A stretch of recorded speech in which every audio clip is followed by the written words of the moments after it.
નમસ્કાર મિત્રો, આજે જુદા જુદા લર્નિંગ સેન્ટર પર ધોરણ 6 થી 8ના શિક્ષકો માટે ગણિત વિષયની તાલીમનું જીસીઆરટી ગાંધીનગર દ્વારા આયોજન કરેલું છે.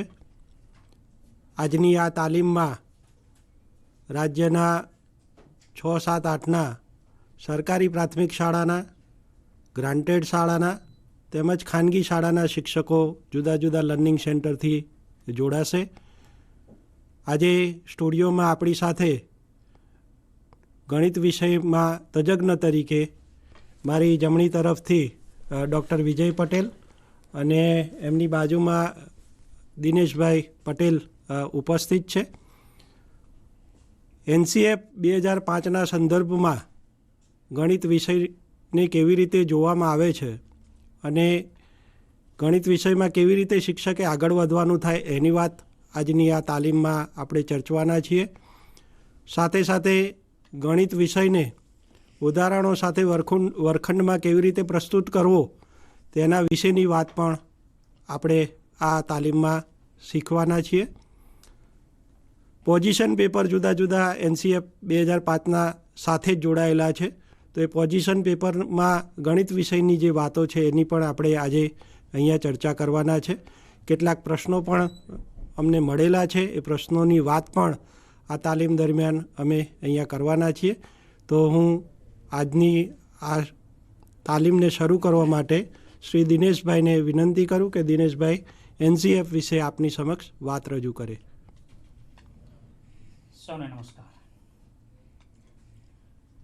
નેશનલ કરિક્યુલમ ફ્રેમવર્ક 2005 આપ જાણો છો બધા કે કોઈ પણ રાષ્ટ્રની ઉન્નતિ અથવા વિકાસનો જો ક્યાસ મેળવવો હોય તો એના પાઠ્યપુસ્તકો અને અભ્યાસક્રમનો અભ્યાસ કરી લેવો જોઈએ.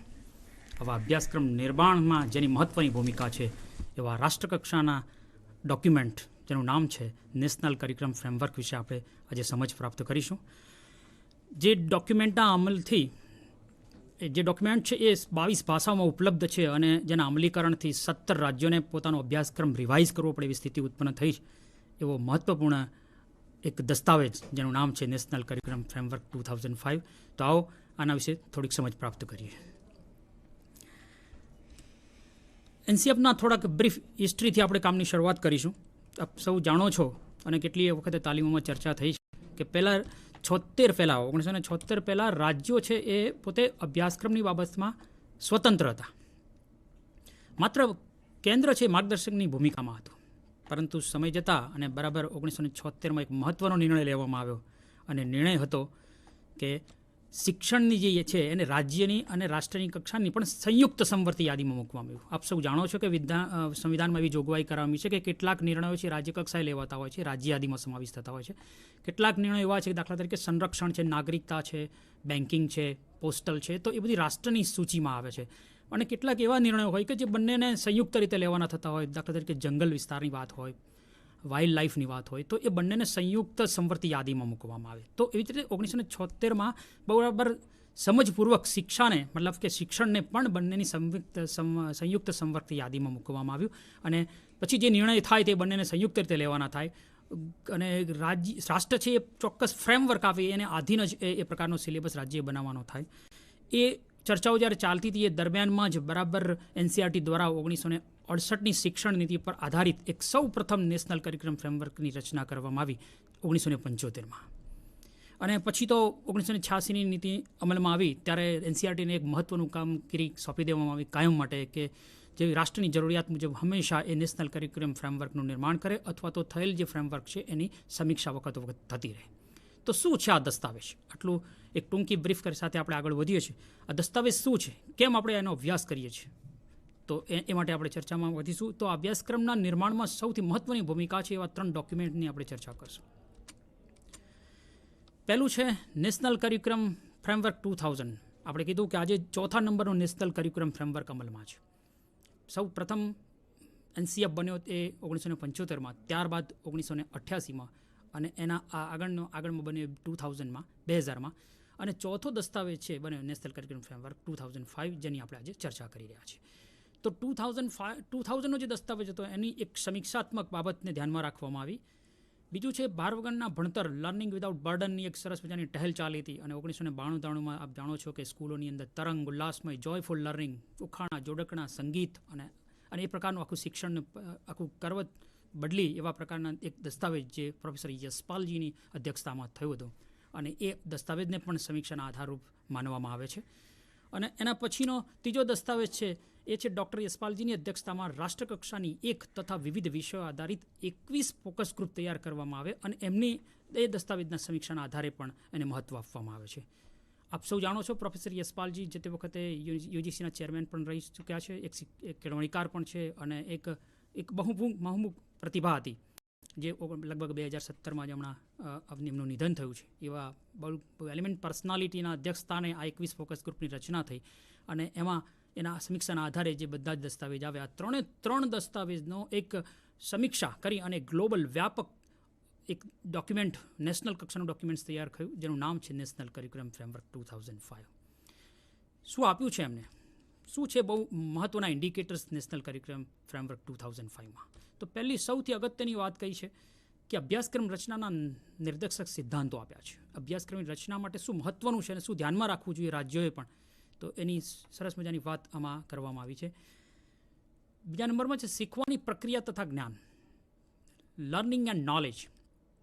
ત્રીજા નંબરની મહત્ત્વની વાત કરી છે અભ્યાસક્રમના ક્ષેત્રો અને મૂલ્યાંકન એસેસમેન્ટ. ચોથા નંબરની મહત્ત્વની વાત છે કે વિદ્યાલય અને વર્ગનું વાતાવરણ. એક ભૌતિક સુવિધાવાળું ઇન્ફ્રાસ્ટ્રક્ચર એ પૂરતું નથી, પરંતુ વર્ગનું વાતાવરણ પણ કેવું હોવું જોઈએ એની પણ સુંદર વાતો એમાં મૂકવામાં આવી છે. પાંચમા નંબરનું અને અગત્યની વાત છે એ વ્યવસ્થાગત સુધારણા. આપણે આ બધા જ કુલ 5 ચેપ્ટરમાં વિભાજિત નેશનલ કરિક્યુલમ ફ્રેમવર્કમાં ક્રમબદ્ધ જે અગત્યની બાબતો છે એના ઉપર આપણે ફોકસ થઈશું. પહેલી વાત છે કે અભ્યાસક્રમ રચનાના માર્ગદર્શક સિદ્ધાંતો છે એમાં શું અગત્યનું છે. તો આ બધા જ પાઠ્યપુસ્તકો કોઈ પણ ધોરણના જોશો તો પહેલું જ વાક્ય લખેલું છે, ફોરવર્ડમાં જ લખેલું છે કે national curriculum framework 2005 recommend that the children life at school must be linked to their life outside of the school. આ વિધાન સાથે જ જો પ્રસ્તાવના શરૂ થતી હોય તો એ આપણી એની એ વિધાનની અહેમિયત અથવા તો આ વાક્ય છે એ બહુ જ અગત્યનું આપણા માટે બની જાય છે. જ્ઞાનને શાળા બહારના જીવન સાથે જોડવું. બને છે એવું કે સ્કૂલમાં કંઈક જુદું થાય, ઘરમાં કંઈક જુદી વાત થાય અને સમાજમાં કંઈક જુદું જ જોવા મળે. આ ત્રણેય વચ્ચેની જે ગેપ છે એ ઓછામાં ઓછી કરવા માટે નેશનલ કરિક્યુલમ ફ્રેમવર્કનું સૌથી અગત્યનું વિધાન છે કે જ્ઞાનને શાળા બહારના જીવન સાથે જોડવું. વર્ગખંડની બારીમાંથી જો બહાર જોવામાં આવે તો જે પ્રક્રિયાઓ થઈ રહી છે એ વર્ગખંડની અંદર પણ થતી હોવી જોઈએ. વિદ્યાર્થીઓ ઘણું બધું જ્ઞાન, ઘણી બધી ચર્ચાઓ, વાતો એ ઓફબીટ ક્લાસરૂમની બહાર કરતા હોય છે અને સમાજમાં જોવાતી હોય છે. એ બધું જ જ્યારે વર્ગખંડની અંદર પણ જોવાય તો એક સિમિલારિટી બને અને વિદ્યાર્થીને પોતાનું જ્ઞાન કન્સ્ટ્રક્ટ કરવામાં, રચના કરવામાં સુગમતા રહે. તો જ્ઞાનને શાળા બહારના જીવન સાથે જોડવું. આપણી પાણીની ટાંકી છે વર્ષોથી ચાલતી હોય, વિદ્યાર્થીઓની સંખ્યામાં ઘણો બધો ફેરફાર થયો હોય પણ પાણીની ટાંકી એની જ હોય. તો શું કેટલી વખત ચાલુ કરવી પડતી છે? કોઈ પણ પ્રકારના ફેરફાર થયા કે કેમ? કોઈ વોલ્યુમ કદ બને છે તો કદ કેવી રીતે નિર્માણ થાય છે એની એક બિલકુલ જીવન વ્યવહાર સાથે જોડાયેલી બાબતોની ચર્ચા વર્ગખંડમાં પણ થવી જોઈએ અને પછી આગળ વધવું જોઈએ. બીજો અગત્યનો મુદ્દો છે ગોખણપટ્ટી આધારિત પરીક્ષાનો ત્યાગ કરે તેવું શિક્ષણ. રોટ લર્નિંગને ડિસ્કરેજ કરે છે. નેશનલ કરિક્યુલમ ફ્રેમવર્ક રોટ લર્નિંગને ડિસ્કરેજ કરે છે. મેમરી આધારિત નહીં, સ્મૃતિ માત્ર નહીં, સમજ આધારિત શિક્ષણ હોવું જોઈએ. કોઈ 4 લાઈન વ્યાખ્યાની થઈ કરવામાં આવી હોય અને એ જ વ્યાખ્યાની 4 લાઈનો બરાબર વિદ્યાર્થી પૂરેપૂરી ઉતારી દે તો એને પૂરા માર્ક્સ મળે એવા પ્રકારના શિક્ષણની વાત નથી. પણ એવું કે 4 લાઈનમાંથી જે પોતાનું પર્સ્પેક્ટિવ તૈયાર કરે, પોતાનો વ્યૂ તૈયાર કરે અને એના આધારિત પરીક્ષાઓ થાય અને એનું મૂલ્યાંકન થાય. તો આવા પ્રકારની ગોખણપટ્ટીથી મુક્ત બિલકુલ સમજ આધારિત શિક્ષણ બને એ પ્રકારનો વાત અહીંયા મૂકવામાં આવી છે. ત્રીજા નંબરનો મુદ્દો છે પાઠ્યપુસ્તક આધારિત નહીં પણ તેથી આગળ જઈ શકે તેવી તક આપે તેવો અભ્યાસક્રમ. મોટેભાગે એવું સમજમાં છે કે બે પૂંઠાની વચ્ચેનું હોય અભ્યાસક્રમ અને આપણે બધા જાણીએ છીએ કે પહેલાં 4 પાના પાછા આપણે વાંચતા નથી અને પહેલાં 4 પાનામાં જે મુખ્ય પાનું છે એ જ આખા પાઠ્યપુસ્તકમાં કેવી રીતે ચાલવાનું છે, કેવી રીતે આપણે વર્ગખંડ પ્રક્રિયા કરવાનું છે એનું રિફ્લેક્શન છે. પણ એ જોવાય નહીં અને પરિણામે આપણી પ્રક્રિયા આખી યાંત્રિક બની જાય. તો માત્ર પાઠ્યપુસ્તક નહીં, પાઠ્યપુસ્તકમાં જ એવી જોગવાઈ હોવી જોઈએ કે અભ્યાસક્રમમાં ચલાવાતા મુદ્દાઓનું એક્સટેન્શન અથવા તો એનો એક્સપ્લોર બહાર પણ થઈ શકે, પાઠ્યપુસ્તકની બહાર પણ થઈ શકે અને આવી બહુ સરળતાથી જ્યાં જ્યાં જરૂરિયાત હોય ત્યાં જોગવાઈ હોવી જોઈએ જેથી કરીને વિદ્યાર્થીઓ પાઠ્યપુસ્તક પર આધારિત ન થાય, એની બહારનું જ્ઞાન પણ પ્રાપ્ત કરે. પરીક્ષાઓ વધારે લચીલી બનાવવી અને જીવાતા જીવન સાથે જોડવી. આપણે કોઈ વિદ્યાર્થી પરીક્ષામાં અલબત્ત આ વિધાન છે એમ કે બોર્ડની પરીક્ષાઓને પણ ડિસ્કરેજ કરે છે નેશનલ કરિક્યુલમ ફ્રેમવર્ક. કોઈક એક્ઝામમાં 70% ગુણાંકન થાય તો 70% વિદ્યાર્થી પ્રાપ્ત કરે તો એવું માની લેવું એ રિલાયબલ નથી કે 70% ગણિત એને આવડે છે. કદાચ એવા જ પ્રકારનો એપ્લિકેશન ટાઈપના પ્રશ્નો લઈને બીજો ટેસ્ટ એ જ અભ્યાસક્રમને લઈને લેવામાં આવે તો એ રિઝલ્ટ કદાચ 70% ન પણ મળે એવી શક્યતા છે. તો પરીક્ષાઓ એકચ્યુઅલી એન્ડ ઓફ ટર્મ છેલ્લે સેમિસ્ટર એન્ડના અંતે જે કંઈ પરીક્ષા લેવાય છે તે એક જ પરીક્ષા એક જ ટેસ્ટ એ સમગ્ર વ્યક્તિત્વનું મૂલ્યાંકન માટે પૂરતી નથી. તો શું હોવું જોઈએ? તો વર્ગખંડ દરમિયાનમાં જ એનું મૂલ્યાંકન થતું હોવું જોઈએ. જ્યારે કોઈ યુનિટ કે એકમ ચાલે છે ત્યારે વિદ્યાર્થીઓના રિફ્લેક્શન કેવા છે, એના ચહેરાના હાવભાવ કેવા છે, એને થતા પ્રશ્નોના ચર્ચામાં એ કેવી રીતની સમજ પ્રાપ્ત કરી છે, આ બધાનું એક મૂલ્યાંકનમાં સ્થાન હોવું જોઈએ. તો પરીક્ષાઓ માત્ર બિલકુલ ટર્મ એક્સટર્નલ પાર્ટ નથી. Evaluation is an interior part of education. એ દોરાન થવી પ્રક્રિયા છે. એટલે સમગ્ર રીતે મતલબ ચાલુમાં જ પ્રક્રિયા થતી રહેવી જોઈએ, બાર પ્રક્રિયા થતી રહેવી જોઈએ. ત્યારે આપણે એમ કે કન્ટિન્યુઅસ ઇવેલ્યુશન, અને એટલા માટે જ આપણે SC અમલમાં મૂકીએ છીએ, એટલે કે school base comprehensive and continuous evaluation. તો કન્ટિન્યુઅસ ઇવેલ્યુશન થવું જોઈએ. આપણે એક આ વાતને સમગ્રતાની રીતે પણ સમજવા પ્રયાસ કરીએ.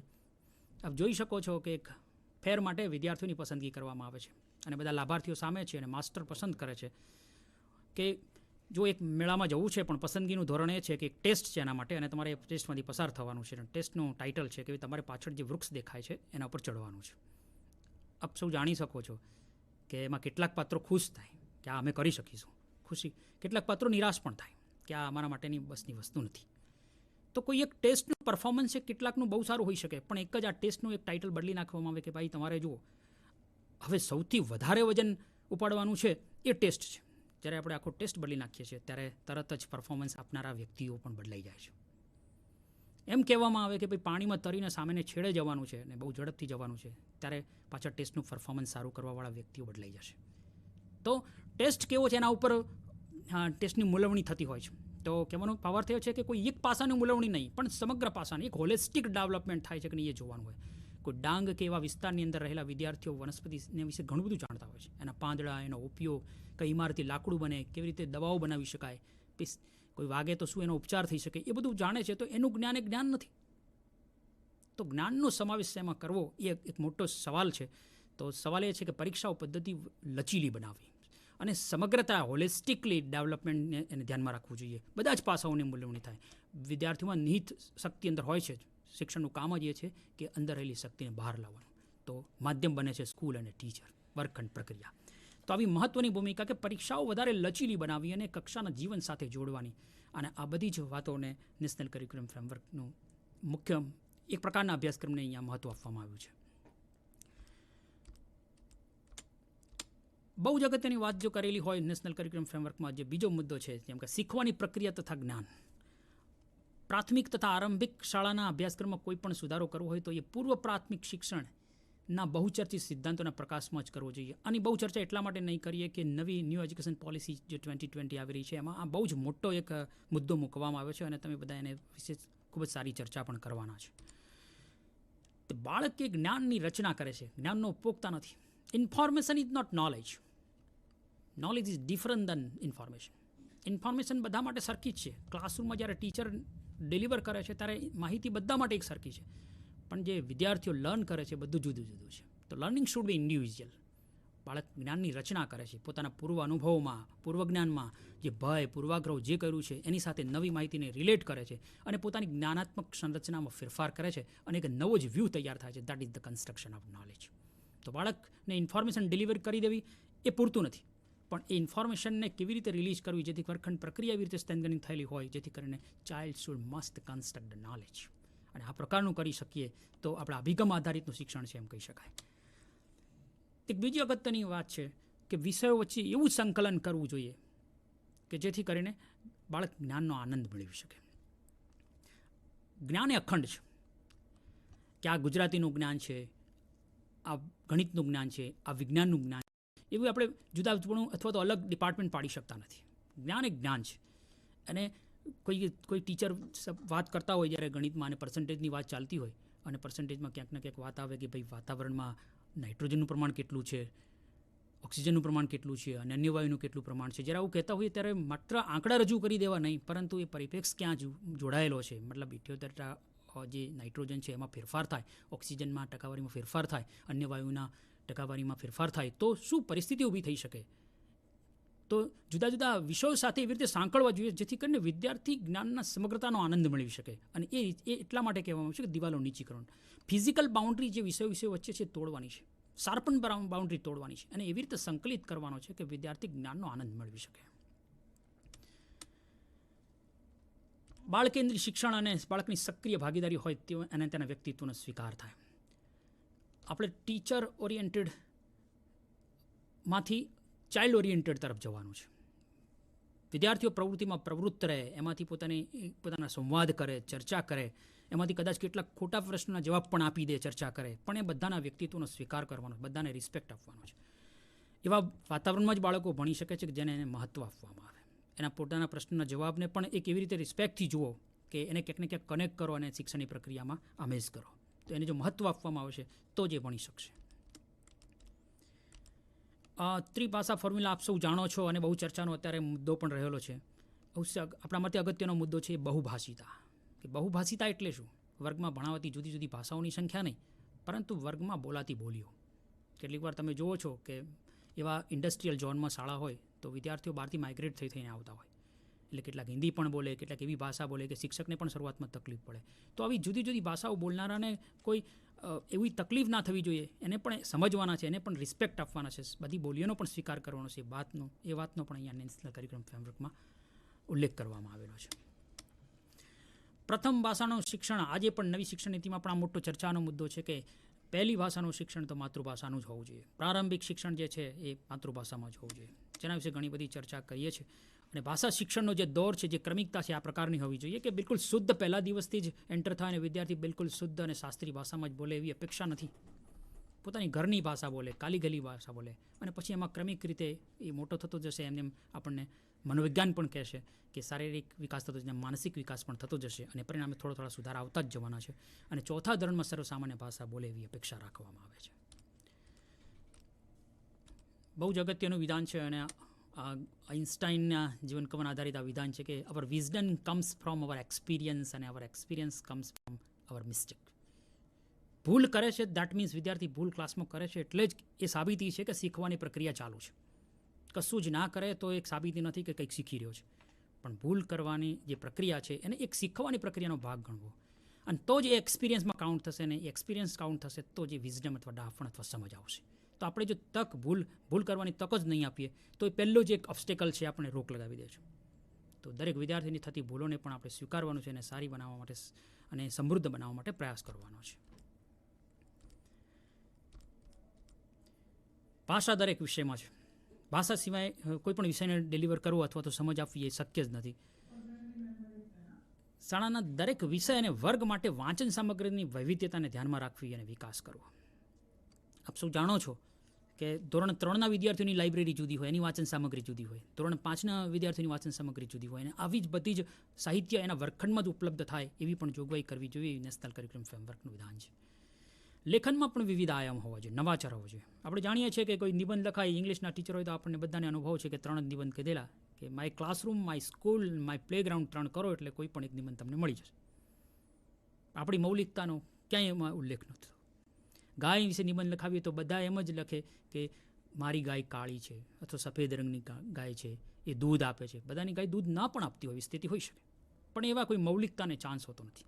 તો એવા લેખનમાં પણ નવાચાર બને એવી જોગવાઈ પાઠ્યપુસ્તકમાં અને સિલેબસમાં હોવી જોઈએ. એ વાતની અહીંયા ચર્ચા કરવામાં આવી છે. બહુ જ અગત્યની વસ્તુ છે પણ અત્યારે એનો ચર્ચાનો મુદ્દો નથી. માત્ર સંસ્કૃતિ અને નૈતિકતાના વાહક બનવાની જગ્યાએ ભાષામાં રસ ઉત્પન્ન થાય તથા ભાષાના સ્પંદનો અને પ્રાસંગિકતા બતાવી શકે તેવા એકમોની પસંદગી થવી જોઈએ. આપણે અહીંયા લિટરેચરના શિક્ષકો છે, ભાષાના શિક્ષકો નથી. ભાષા વિજ્ઞાન ભણાવાતું નથી. આપણે ક્યાંક એવું ભણે છે શાકુંતલ મતલબ એવા સાહિત્યમાંથી અભ્યાસ કરીને ડિગ્રી મેળવે છે અને ડિગ્રીના આધારે આપણે નોકરી મેળવીએ છીએ. પણ ક્યાંક એવું શીખવવામાં આવે કેવી રીતે સાંભળવું, કેવી રીતે બોલવું, એવી કોઈ ભાષાની જે મૂળભૂત બાબતો ભાષા વિજ્ઞાન સાથે જોડાયેલી છે એવી બાબતોની ચર્ચા થતી નથી.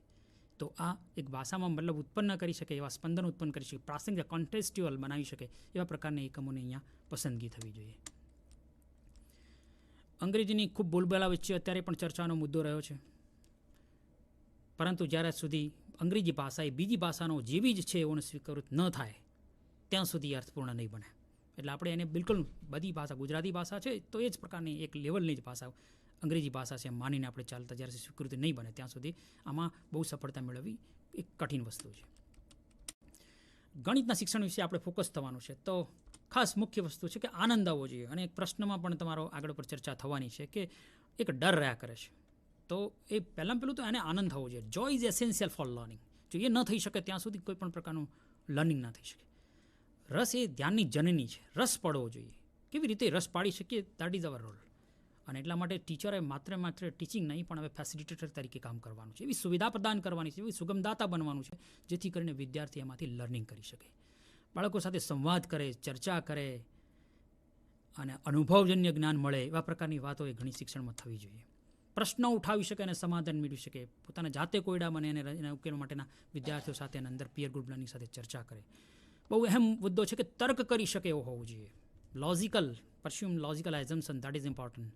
અને તર્ક કરી શકે આવા પ્રકારના ઘણી શિક્ષણની વાત અહીંયા મૂકવામાં આવી છે.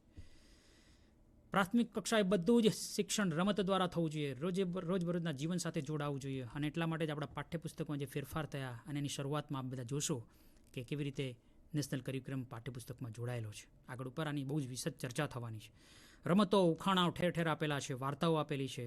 કેટલીક વાર તો એમ થાય કે પાઠની શરૂઆત થાય છે કે એ ગણિતની ચર્ચા કરી રહ્યા છે કે ભાષાની એ જ ખબર ના પડે. તો આ બધું જ છે એ રોજિંદા જીવન સાથે સંકળાયેલી બાબતો આવી જોઈએ. અને વિદ્યાર્થીઓના રસના જે ક્ષેત્રો છે એને પ્રાધાન્ય આપવાની બાબત અહીંયા મૂકવામાં આવી છે. માત્ર ગણિત નહીં, આંકડા નહીં, માપન હોવું જોઈએ, એના આગળની પેટર્ન હોવી જોઈએ, એ પ્રકારના ગણિત. અને એટલા માટે જ આપણે ધોરણ 1થી માંડીને પેટર્નની શરૂઆત થાય છે. Child should construct the knowledge એમ કહીએ છીએ તો મતલબ કે બાળક એ જ્ઞાનનો સર્જક છે, ઉપભોગતા નથી.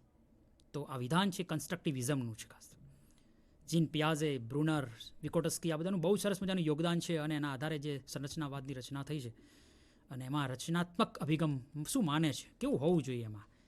તો જે શીખનાર છે એ જ્ઞાનનું સર્જન કરે છે પોતાની જાતે. એના જે જ્ઞાન ઉપર સર્જન થાય એના પર દસ્તાવેજ જો કરવાનો થાય તો એનો પોતાનો હોય. એ પોતાનું જ્ઞાન છે, પોતાનો વ્યૂ છે, પોતાનો પર્સ્પેક્ટિવ છે. અને સતત નવા જ્ઞાન સાથે સર્જનમાં પરોવાયેલો રહે.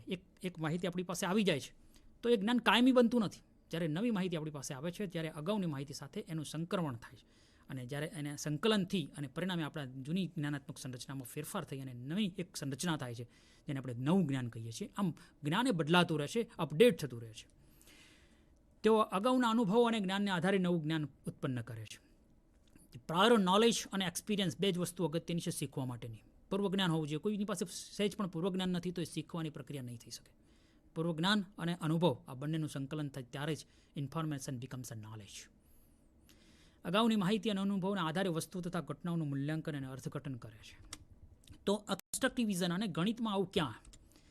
આપણે પ્રશ્ન પૂછીએ કે ભાઈ 5 + 7 કેટલા થાય? તો વિદ્યાર્થીઓનો જવાબ એક જ મળશે કે 12. પણ એની જગ્યાએ એવું પ્રશ્ન પૂછીએ કે કઈ બે સંખ્યાઓ એવી છે કે જેનો સરવાળો 12 થાય? ત્યારે વિદ્યાર્થીએ કદાચ જવાબ અલગ આવવાની શક્યતા છે અને બધા જ જવાબો સાચા છે. તો અહીંયા પોતાના અનુભવો, પોતાની સંકલ્પના જે સ્પષ્ટ થઈ છે એનો ઉપયોગ કરવાની એને તક મળે છે. અહીંયા એક સવાલ મૂકેલો છે કે એવા કઈ બે સંખ્યાઓ છે કે જેનો સરવાળો 1 થાય? there are many solutions is possible. જુદા જુદા અનેક રસ્તાઓ વિચારી શકાય આ સોલ્યુશન ઉપર પહોંચવાના અને બધા જ સાચા પણ હોય. અને that is the construction of knowledge. બીજું એક ઉદાહરણ જોઈએ કે 2 અપૂર્ણાંક આપી દીધા છે, 3/4 અને 5/6. અને સવાલ કહેવામાં આવે છે કે કયો અપૂર્ણાંક મોટો? તો આપણી જે ટ્રેડિશનલ રીત છે કે ભાઈ સમછેદી બનાવી દો એટલે પછી કમ્પેરેબલ બનશે અને એ ચોક્કસ આ રીત સાચી જ છે. પણ this is the only way. એવું નહીં કરવું જોઈએ.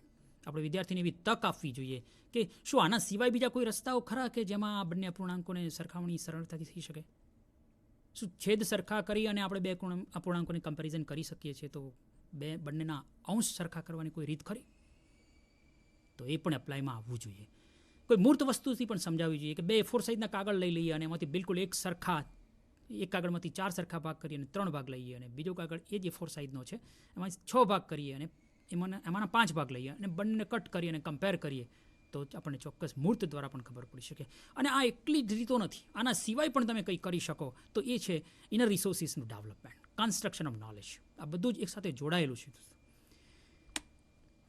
એક પ્રવૃત્તિ છે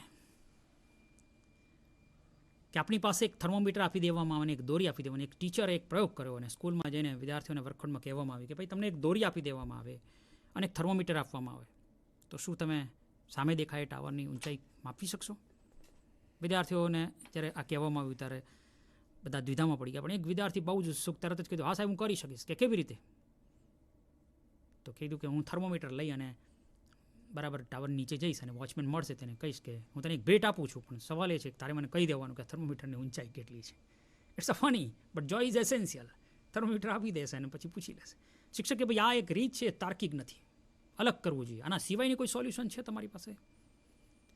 તો એક વિદ્યાર્થી કે હા હું કરી શકીશ. કે કેવી રીતે? તો તરત જ કહે છે કે હું સીધો જ આ દોરી અને થર્મોમીટરને ગાંઠ મારી દઈશ અને એ છેડે ગાંઠ મારી અને પછી થર્મોમીટર લઈને બરાબર ટાવરની ટોચ ઉપર ચડી જઈશ અને ઉપરથી ધીમે ધીમે થર્મોમીટરને લટકાવી નીચે આવતું જશે. થર્મોમીટર જ્યારે જમીને ટચ થશે ત્યારે હું મારા હાથમાં રહેલી દોરીને પકડી અને ત્યાં ગાંઠ મારી દઈશ અને આ દોરીની લંબાઈ એ આ ટાવરની ઊંચાઈ બરાબર થશે. શિક્ષકે ગુડ, સરસ, એક સુંદર વ્યવહારુ સોલ્યુશન તમે આપ્યું છે, પણ શું આ એક જ સોલ્યુશન ફાઇનલ છે? બીજું કોઈ સોલ્યુશન હોઈ શકે? બીજો વિદ્યાર્થી તૈયાર થશે કે હા સર હું સોલ્યુશન આપી શકું.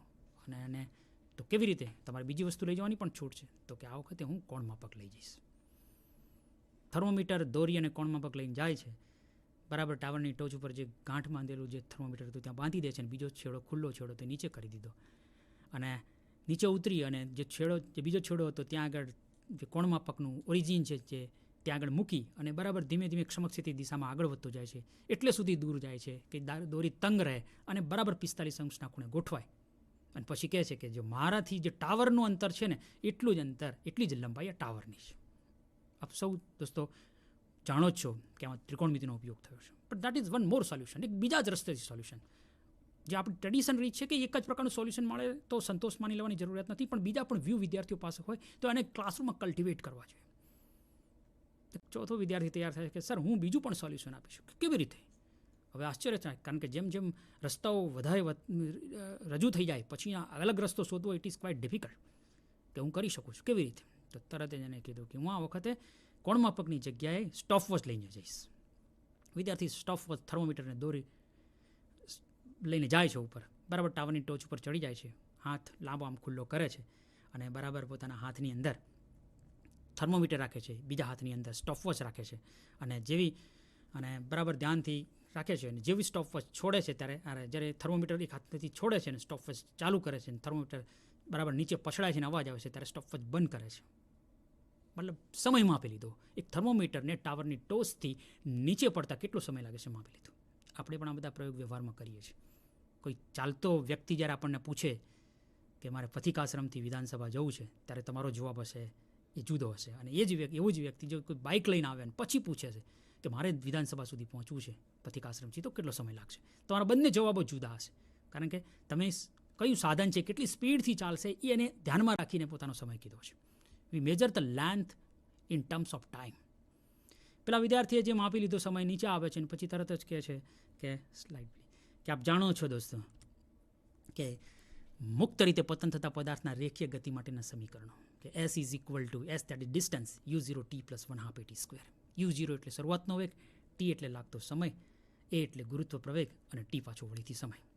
પણ શરૂઆતમાં વેગ 0 છે એટલે પ્રથમ ટર્મ્સ છે એ 0 થઈ જશે, 1/2 at સ્ક્વેર રહેશે. a ઇઝ ઇક્વલ ટુ 9.8 ગુરુત્વ પ્રવેગ આપ જાણો છો 9.8 ઇન્ટુ મીટર પ્રતિ સેકન્ડ સ્ક્વેર અને જે સમય થયો તે બિલકુલ સાદું સિમ્પ્લિફિકેશન આપો એટલે તરત જ ડિસ્ટન્સ મળી જશે અને આ ડિસ્ટન્સ છે એ ટાવરની ઊંચાઈ છે. શિક્ષકે અભિનંદન આપ્યા. તો કહેવાનું તાત્પર્ય ઉદાહરણ પરથી એવું છે કે there are many solutions at all possible અને કાઇન્ડ ઓફ થિંકિંગ ઇમ્પોર્ટન્ટ છે અને ગણિતમાં થિંકિંગ પ્રોસેસને મેથેમેટાઇઝેશન કરવાની બહુ જ અગત્યની વાત છે. તો બહુ જ અગત્યની વિધાન છે કે goal of mathematic education is nothing else but there are many ways of thinking and the kind of thinking once you learn then it is an ability to handle the abstraction and approach to problem solving. એક પ્રકાર વિચારો ના આવે એવું તો બનવાનું જ નથી. વિચારો આવે છે પણ વિચારોને એવી રીતે મેથેમેટાઇઝ કરવા પડે, એવી રીતે તાર્કિક રીતે ગોઠવવાની એક પ્રક્રિયામાંથી પસાર કરવા પડે એ આ વિષય શીખવે છે. એક ટ્રુથ પર્સનાલિટી ડેવલપ કરતો વિષય છે, ચોકસાઈ ડેવલપ કરતો વિષય છે અને જુદા જુદા રસ્તાઓ જીવનમાં કાઢી શકે. ગોલ ઓફ મેથેમેટિક એજ્યુકેશન એ છે to mathematization of the child thought process, જેની ચર્ચા આપણે હમણાં જ કરી છે. પોઝિશન પેપરમાં પણ સરસ મજાનો ઉલ્લેખ છે. જ્યોર્જ પોલિયાના 2 વિધાન છે કે 2 પ્રકારના એમ્સ છે, narrow aims and higher aims. Narrow aims છે એ ન્યુમરસી સાથે રિલેટેડ છે, જે અંકોનું જ્ઞાન છે, ફ્રેક્શન છે, પર્સન્ટેજ છે, ક્વોન્ટિટીનું મેજરમેન્ટ છે, આ બધા સાથે લેવા દેવા છે. અને બીજો જે હાયર એમ છે એના કરતાં અગત્યનો છે જે છે અંતઃ સંસાધનો ડેવલપ થવા જોઈએ. વિદ્યાર્થીઓને જુદા જુદા રસ્તાઓ, વિચારોનું ક્લારિફિકેશન, લોજિકલ એજમ્પશન આ બધું થાય. That is the mathematization. હવે આટલું સમજ્યા પછી ચર્ચાનો મુદ્દો એ રહેશે કે આપણી પદ્ધતિ એનસીએફ કરિક્યુલમ સમજ્યા પહેલાં અને સમજ્યા પછી શું ફેરફાર કરવો જોઈએ. કન્સ્ટ્રક્ટિવ વિઝન ઉપર એક અભ્યાસક્રમ તો કંડારી ગયો, તૈયાર થઈ ગયો, પરંતુ એમાં એક શિક્ષકના રોલ તરીકે શું ચેન્જ હોવા જોઈએ. તો રૂઢિગત પ્રણાલી પ્રકારે એવું થાય છે કે વિદ્યાર્થીને એકલો કાર્ય આપી દેવામાં આવે છે, જ્યારે સંરચનાવાદી વિચારધારામાં માનવાવાળા શિક્ષક છે એ જૂથ કાર્યને વધારે મહત્વ આપશે. કોલેબોરેટિવ જે એજ્યુકેશન છે, સાથે સહાયકારી શિક્ષણ થઈ શકે એવી એક વ્યવસ્થા કરશે. જુદી જુદી એવી પ્રવૃત્તિઓ આપશે જેનું ડિસ્કશન થાય અને વિદ્યાર્થીઓ પોતાના જવાબોનું બીજા સાથે શેરિંગ કરે, એના વિચારોને પણ સ્વીકારે અને આવી સુંદર મજાની ભૂમિકામાં મૂકે એવા પ્રકારની સંરચનાવાદી વર્ગખંડની પણ આપણી એક પહેલ થવી જોઈએ.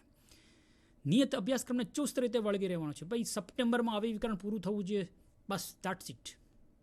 અહીંયા એવું નથી. વિદ્યાર્થીઓના સંરચનાવાદી અભિગમને જે ફોલો કરવાવાળા ટીચર હોય તો એમ કે વિદ્યાર્થીઓના પ્રશ્નોને પ્રોત્સાહન આપે, એવી પ્રવૃત્તિઓ આમેજ કરે અને અહીંયા જ ખાસ કે ફેસિલિટેટેડ કરે, એક વાતાવરણ નિર્માણ કરે, ક્લાસરૂમ એટમોસ્ફિયર ઊભું કરે, જેથી કરીને વિદ્યાર્થીને ચોક્કસ જ્ઞાનની સંરચના કરવી પડે. અને આ બધી પ્રવૃત્તિઓનું એક ચોક્કસ આકલન કરવું એ એક એઝ અ ફેસિલિટેટર તરીકે ટીચરની બહુ મહત્વની જવાબદારી છે. અને એટલા માટે જ ટીચર હવે ટીચર નથી પણ ફેસિલિટેટર બને છે. આ ભૂમિકાને પણ બરાબર વ્યવસ્થિત સમજવાની જરૂરિયાત છે. અભ્યાસક્રમની પ્રવૃત્તિઓ પાઠ્યપુસ્તક પર જ આધારિત હોય રૂઢિગત પ્રણાલીમાં, અને સંરચનાવાદીમાં એ જ નહીં, બીજી પણ હોઈ શકે. અનેક પરિવેશમાં, રિસોર્સમાં પ્રારંભિક જે પ્રાયોરિટી કહેવાય કે બિલકુલ પ્રાથમિક પ્રાઇમરી લેવલ ઉપર કયા રિસોર્સિસ ઉપલબ્ધ છે એને આમેજ કરી અને વર્ગખંડ પ્રક્રિયાઓનું ચયન કરે એ પ્રકારની યોજનાઓ, એ પ્રકારની પ્રણાલી બનાવતા હોય એવા શિક્ષકની હવે સંરચનાવાદી શિક્ષકની જરૂરિયાત છે.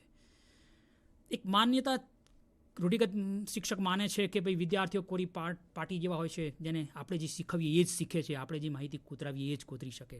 જ્યારે સંરચનાવાદી શિક્ષક એવું નથી માનતા. એક સર્જકના રૂપમાં વિદ્યાર્થીને જુએ છે. દરેક વિદ્યાર્થી અનન્ય છે, એક ડિસ્ટિંગ છે અને એક સર્જકની ભૂમિકામાં છે, અને ફક્ત વાતાવરણની જરૂરિયાત છે અને એવી પ્રવૃત્તિઓ કે જેમાંથી વિદ્યાર્થીઓ જુદું જુદું પણ લર્ન કરે. તો કમ્પાર્ટમેન્ટ ટાઈપ કોરી પાટી જેવા ન માનતા એક સર્જકની ભૂમિકામાં જવાનું છે. ત્યારે આપણી પણ ભૂમિકા બદલાઈ જાય છે કે આપણે એ પ્રકારની અભ્યાસક્રમની એવી પ્રવૃત્તિઓને ચયન કરવી જોઈએ, પ્રાથમિક રિસોર્સનો ઉપયોગ કરવો જોઈએ. આગળ જોઈએ, શિક્ષકો સામાન્ય રીતે ઉપદેશક તરીકે વર્તે છે.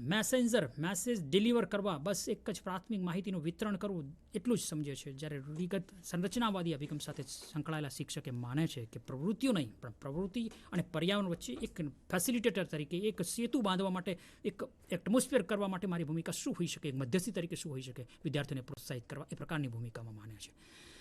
શિક્ષક વિદ્યાર્થીઓના ગૃહ કાર્યને પ્રમાણિત કરવા સાચા જવાબો શોધે છે. મતલબ જ્યારે ગૃહ કાર્ય આપ્યું છે, જ્યારે ચેક કરે છે, ત્યારે સાચા જવાબો ક્યાં છે અને ખોટા કેવા છે, બસ ખરા અને ખોટાની નિશાનીમાં સીધો પડે છે. જ્યારે અહીંયા એમ છે કે વિદ્યાર્થીના લર્નિંગ બિંદુ કયું છે, શું શીખી રહ્યો છે, એવા દ્રષ્ટિબિંદુને સમજવા પ્રયત્ન કર્યો છે. મતલબ કોઈ ભૂલ કરે છે તો ભૂલ કરવાના કારણો કયા હોઈ શકે એ દ્રષ્ટિબિંદુથી પોતાના ગૃહ કાર્યને તપાસે છે. વિદ્યાર્થીઓના મૂલ્યાંકનને અધ્યાપનથી અલગ ગણે છે. દેટ ઇઝ એક્સટર્નલ પાર્ટ, છેવટનો ભાગ અથવા તો એજ્યુકેશનથી જુદો ભાગ, વર્ગખંડના અંતે થતી પ્રક્રિયા એવું માને છે. અને એ બધું કસોટી વડે જ થઈ શકે, બીજી કોઈ જ રીતે નથી, એવું રૂઢિગત શિક્ષક માને છે. પરંતુ સંરચનાવાદી શિક્ષક એવું માને છે કે this is the interior part, અને એટલા માટે જ આપણે એસસીને ફોલો કરીએ છીએ. પ્રક્રિયા દરમિયાન મૂલ્યાંકન થતું હોય, વિદ્યાર્થીઓના જવાબના ઉપરથી એક આકલન મળે કે વિદ્યાર્થીઓ કઈ દિશામાં આગળ વધી રહ્યા છે. એના ખાસ કરીને observation, that is the big tool and important tool over here. અને આ પ્રકારની સંરચનાવાદી અભિગમવાદા શિક્ષક માને છે. આ કર્યા પછી એક we have to shifting from એક સામાન્ય રૂઢિગત ટીચરમાંથી એક સંરચનાવાદી ટીચરમાં શિફ્ટિંગ થવા માટેની આપણી પ્રક્રિયા પણ શું હોઈ શકે એ પણ એક ચિંતનનો પ્રશ્ન રહેશે. શું હોઈ શકે એના માટેના ટૂલ્સ મૂલ્યાંકનના? અને આપ સૌ જાણો છો કે એના માટેના જુદા રેકોર્ડ હોઈ શકે, ઓરલ પ્રેઝન્ટેશન પણ હોઈ શકે, પીયર ગ્રુપ એસેસમેન્ટ જે નવી પોલિસી જે બની રહી છે 2020માં, એનો ઉલ્લેખ બહુ સરસ રીતે કરવામાં આવે છે. પ્રોફાઇલ પોર્ટફોલિયો આપણે બનાવીએ છીએ, પ્રોજેક્ટ કાર્ય સોંપાય અને વિદ્યાર્થીઓ એક સહાયકારી શિક્ષણ મેળવે, સિમ્યુલેશન હોય, રોલ પ્લે હોય, સ્ટુડન્ટ્સની પોતાની પોતે પણ સેલ્ફ ઇવેલ્યુએશન કરી શકે એ પ્રકારની બાબતોનું હોય તો એ સ્ટ્રેટેજી બને કન્સ્ટ્રક્ટિવ ઇવેલ્યુએશનની. તો આ બધી વાતો છે. અંતમાં મારે આ કહેવાનું થાય કે આપણે એક મેલ અત્યારે જ એક તજજ્ઞ આપણી સાથે એનસીઆરટીના પ્રોફેસર અનુપ રાજપૂત, જે એનસીઆરટીની પ્રતિભા છે અને ખૂબ સુંદર રીતે નેશનલ કરિક્યુલમ ફ્રેમવર્ક અને ગણિતને સમજાવે છે, તો એ તજજ્ઞ તરીકેની ભૂમિકા માટે આપણી વચ્ચે તૈયાર છે. તો એમને પહેલાં માણીશું અને પછી મારું સમફ કરીશું. આપ સૌને એનસીઆરટીના તજજ્ઞ ડૉક્ટર અનુપ રાજપૂતને માર્ગદર્શનને સમજવા માટે વિનંતી છે. करिए, मेरी तरफ से तो ऑन है।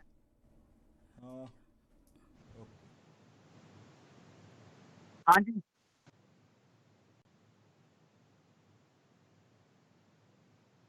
हेलो।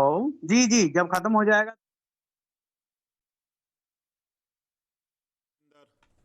પ્રોફેસર તરીકે કાર્યરત ડૉક્ટર અનુપ રાજપૂત સાહેબ આપણી સાથે જોડાયા છે. આપણે સૌ એમની પાસેથી ગણિત વિશે એમનો ખૂબ જ વિસ્તૃત અને ઊંડાણપૂર્વકનો અનુભવ છે એના વિશેની વાતો આપણે રાજપૂત સાહેબ પાસેથી સાંભળીશું.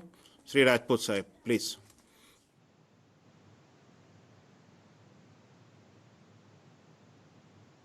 नमस्कार। I have been introduced in Gujarati. मैं आपसे गुजराती में तो बात नहीं कर पाऊंगा, बट मैं हिंदी में आपसे बातचीत जरूर कर पाऊंगा। और जैसा आप सब लोगों के इस प्रोग्राम का थीम है कि हम मैथमेटिक्स की बात करना चाह रहे हैं अपर प्राइमरी स्टेज पर, और काफी कुछ चेंजेस इस स्टेज पर नॉर्मली पेडागोजी में होते हैं, क्योंकि बच्चों के लर्निंग स्टाइल्स में काफी चेंजेस आते हैं। सो वो जो चेंजेस है, एक तो उनकी बहुत जरूरी है कि बच्चों के जो लर्निंग स्टाइल्स है उनमें किस तरह के चेंजेस आते हैं। दूसरा ये कि ये हमारी पेडागोजी में कैसे चेंजेस आए करें हम, और किताबों में और हमारे करिकुलम और सिलेबस में इन चेंजेस को कैसे एड्रेस किया गया है। मैं आपसे नेक्स्ट 15 मिनट में इस पर बातचीत करूंगा। हम अगर शुरू से ही देखें तो मैथमेटिक्स को एक कंपलसरी सब्जेक्ट के रूप में 1952 के जो कमीशन था एजुकेशन का, हायर एजुकेशन कमीशन के नाम से उसको जाना जाता है, से लेकर और 1986 की पॉलिसी और 2005 के नेशनल करिकुलम फ्रेमवर्क तक इसमें बहुत डिटेल में ये कहा गया है कि mathematics is a compulsory subject, should be taught to all students up to class 10। तो ऑब्वियसली जब ये सोचा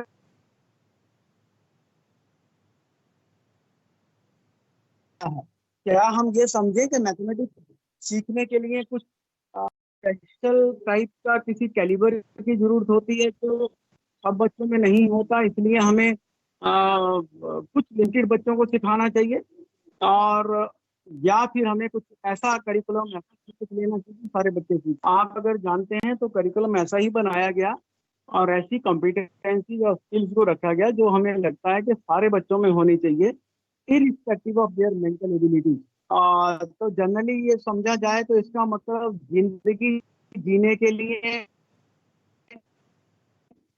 जो जितना कुछ मुझे ज्ञान आवश्यकता है, वो चाहे गणित का हो, चाहे विज्ञान का हो, चाहे सामाजिक विज्ञान का हो, किसी भाषा का हो, या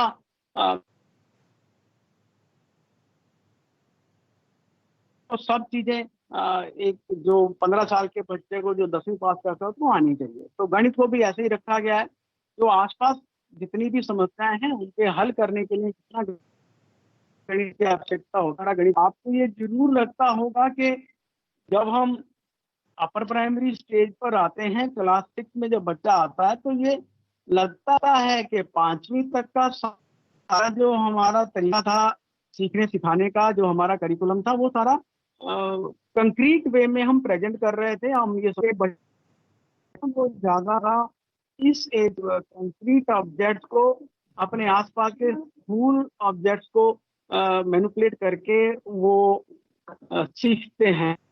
इसलिए ज्यादातर एक्टिविटीज उसी के आधार पर थी। समझ में आया था 2005 में जब नेशनल करिकुलम फ्रेमवर्क की बात की गई थी और उसमें कंस्ट्रक्टिविस्ट अप्रोच की बात की गई थी, तो समझ में आया था कि सीखना जो है वो एक तो एक नेचुरल प्रोसेस है, दूसरा ये कंटिन्यूसली होता रहता है, और तीसरी जो बात इंपॉर्टेंट थी कि सीखना जो है वो आसपास के बहुत सारे अनुभवों को साथ मिलाकर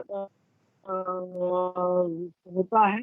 बच्चे के क्लासरूम से पहले के अनुभव और जो क्लासरूम में दिए जाते हैं उन सारे अनुभवों को मिलाकर बच्चा ध्यान करता है। तो ये अगर हम ध्यान में रखें तो ये 2005 में इस पर काफी काम हुआ और ऐसी ही पेडागोजी की बातचीत की गई। करिकुलम भी जो बनाया गया वो इस आधार पर बनाया गया। हम अगर देखेंगे तो बच्चे 5वीं 8वीं 10वीं तक रहकर वो सारी चीजों की बात की जाती है जो बच्चे करने जरूरी है, और जिससे प्रॉब्लम सॉल्विंग, क्रिएटिविटी, इस तरह की स्किल्स बच्चे में डेवलप हो सकती हों। तो ये ध्यान में रखते हुए करिकुलम बनाया जाता है। लेकिन बड़ा चेंज जो आया था वो पेडागोजिकल प्रोसेसेस में आया था, और ये समझने लगा था कि टीचिंग जो है, स्पेशली मैथमेटिक्स की टीचिंग वन वे नहीं हो सकती। हमने जिस तरह से तो सीखा था और हमारे टीचर्स ने जिस तरह से सीखा था, वो एक तरीका था वन वे वाला, जिसमें टीचर ब्लैक बोर्ड पर खड़ा होता था, बोर्ड पर खड़े होकर कोई एक प्रश्न, कोई एक थ्योरम उससे सॉल्व करता था, एक आध क्लासरूम में बच्चों से किताब के प्रश्नों को हल करवाता था, और बाद में बच्चों को घर पर करने के लिए बहुत सारे प्रश्न दिए। और ये समझा जाता था कि सीखना सिखाना जो है वो इसी तरह से होता है। गणित जो है वो प्रैक्टिस से लर्न किया जाता है, जितना अभ्यास करोगे उतना ज्यादा आप सीख पाओगे। लेकिन बाद में ये हमें पता लगा, और जितनी लर्निंग थ्योरी आई, कि एक ही काम को बार बार करने से गणित नहीं आता या कोई भी और चीज नहीं आती, हम तो उसको रटते हैं, और रटने की जो प्रक्रिया है उसको कम करने की आवश्यकता है, जिससे मजा नहीं होता। तो इसलिए ये ध्यान में रखने 2005 में रखा गया, और ऐसी मेथोडोलॉजी की बात की गई जो ज्यादा एक्सपीरियंशियल हो, जिसमें बच्चे के अनुभव ज्यादा जुड़े हुए हो, बच्चा अपने रोजाना के जीवन से उसको लिंक कर सके। तो ऐसी जो एक्टिविटी जिनको कहा गया, लेकिन क्लासरूम में चेंजेस जैसे आए नहीं।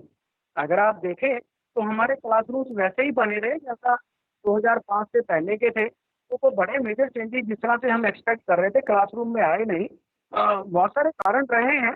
जिस अप्रोच की हम बात कर रहे हैं वो सही थी। बहुत सारे तैयार नहीं थे, ट्रेनिंग वो अप्रिशिएट नहीं कर पाते सबको। मैं रिक्वेस्ट करूंगा जो स्टूडियो में लोग हैं वो अपने ऑडियो को म्यूट कर लें, क्योंकि ये काफी डिस्टर्ब कर रहा है।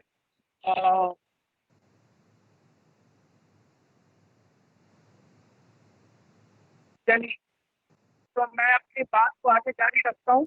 ये डिस्टर्बेंस तो काफी है मेरे पास, बट इवन देन तो ये समझा गया कि टीचर्स को ट्रेनिंग की बहुत जरूरत है, ऐसे मटेरियल की जरूरत है, ऐसी किताबें लिखी कि बच्चों को ये वातावरण दे सके जिस वातावरण में कि बच्चे अपनी जांच निर्माण खुद करें। गणित को एक ऐसा विषय ना समझा जाए कि रट कर करने वाला हो, जबकि मजे के साथ करने वाला और जिसको अपने दैनिक जीवन में उपयोग कर सकते हो, ऐसा एक विषय समझा जाना चाहिए। जब हम अपर प्राइमरी स्टेज पर बातचीत करते हैं तो जैसे ही बच्चे कक्षा 6 में आते हैं तो बहुत सारी चीजें ऐसी आनी शुरू हो जाती हैं जो बच्चे के दैनिक जीवन से बहुत ज्यादा जुड़ी नहीं होती, या फिर वो कंक्रीट ऑब्जेक्ट के साथ बहुत अच्छे से नहीं की जा सकती। जिनमें जैसे उदाहरण के लिए मैं बात करूं तो जो नेगेटिव नंबर्स हैं या इंटीजर्स हैं, और धीरे धीरे रैशनल नंबर्स और नंबर्स का जो स्ट्रक्चर है, ये ज्यादातर एब्स्ट्रैक्ट होना शुरू हो जाता है। इसमें उतना कंक्रीट ऑब्जेक्ट्स के साथ काम नहीं हो सकता। हम डेली लाइफ में, मैं ये नहीं कह सकता कि मैं 5 चीजें दे दूं या -5 चीजें दे दूं, -7 चीजें दे दूं, कर पाएंगे नेगेटिव नंबर नंबर के साथ। इवन ज्योमेट्रिकल कॉन्सेप्ट जब आने शुरू हो जाते हैं तो हम बड़े एब्स्ट्रैक्ट आइडियाज की बात शुरू कर देते हैं।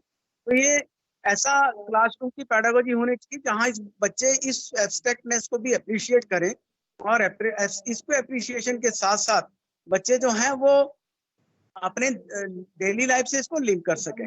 तो होना ये चाहिए कि मेरी चाहे किताबें हों, चाहे हमारी पैडागोजी हो, हर टीचर को ये समझना जरूरी होगा, और ये अपने बच्चों तक ये पहुंचाना जरूरी होगा कि कोई टॉपिक अगर पढ़ रहे हैं तो क्यों आवश्यक है, उसकी जरूरत क्या है, क्यों पढ़ें। हम आज भी बहुत सारे ऐसे टॉपिक्स हैं जो हमने 10th तक या 12th तक या इवन यूनिवर्सिटी कॉलेज में पढ़े हैं, जिनको आज तक मैं अप्रिशिएट नहीं कर पाया कि मैंने जिंदगी में कहाँ यूज करना था, उनको क्यों पढ़ा मैंने। तो वो जरूर सही समझ में आना चाहिए, और खासकर 10वीं तक के बच्चे ये समझ पाए। तो 8वीं तक तो खासकर, जैसे हम जो अरिथमेटिक है उसको हम डेली लाइफ की प्रॉब्लम सॉल्विंग के फॉर्म में देखते हैं। हम जहाँ परसेंटेज सिखाते हैं वो डेली लाइफ में है, हम इंटरेस्ट की बात करते हैं डेली लाइफ में है, हम जहाँ प्रॉफिट एंड लॉस की बात करते हैं वो डेली लाइफ में है, लेकिन हम उसको अप्लाई नहीं करते। कितने लोग आज भी अपनी EMI को खुद कैलकुलेट कर पाएंगे? ये सिंपल कंपाउंड इंटरेस्ट की क्वेश्चन की प्रॉब्लम्स होती हैं। अगर हम EMI बनाते हैं, अगर हम एन्युटी की बात करते हैं, लोन लेने पर EMI कैलकुलेट की जाती है, कोई चीज खरीदी जाती है उसकी EMI बनाई जाती है, और कितने रेट ऑफ इंटरेस्ट पर है, कितने पैसे बनेंगे। हम आज भी एक थर्ड पर्सन पर रिलाई करते हैं, चाहे हमने खुद से मैथमेटिक्स किया स्टडी करते हैं, ऐसा लगता है कि ये बड़ा स्पेशलाइज एरिया, बड़ा है जो हमने 8वीं तक पढ़ाया। तो पढ़ने पढ़ाने के तरीके सिर्फ एग्जामिनेशन तक सीमित रहे कि हम एग्जाम तक बच्चे को पढ़ाएं या बच्चा भी खुद एग्जाम तक पढ़े और एग्जाम में अच्छे नंबर लाने तक उसको उसके बाद भूल जाए, जबकि वो लाइफ में यूज ना करे। तो ये थोड़ा देखने की जरूरत है कि हम अब जो कुछ भी सिखा रहे हैं उसको ऐसा करें।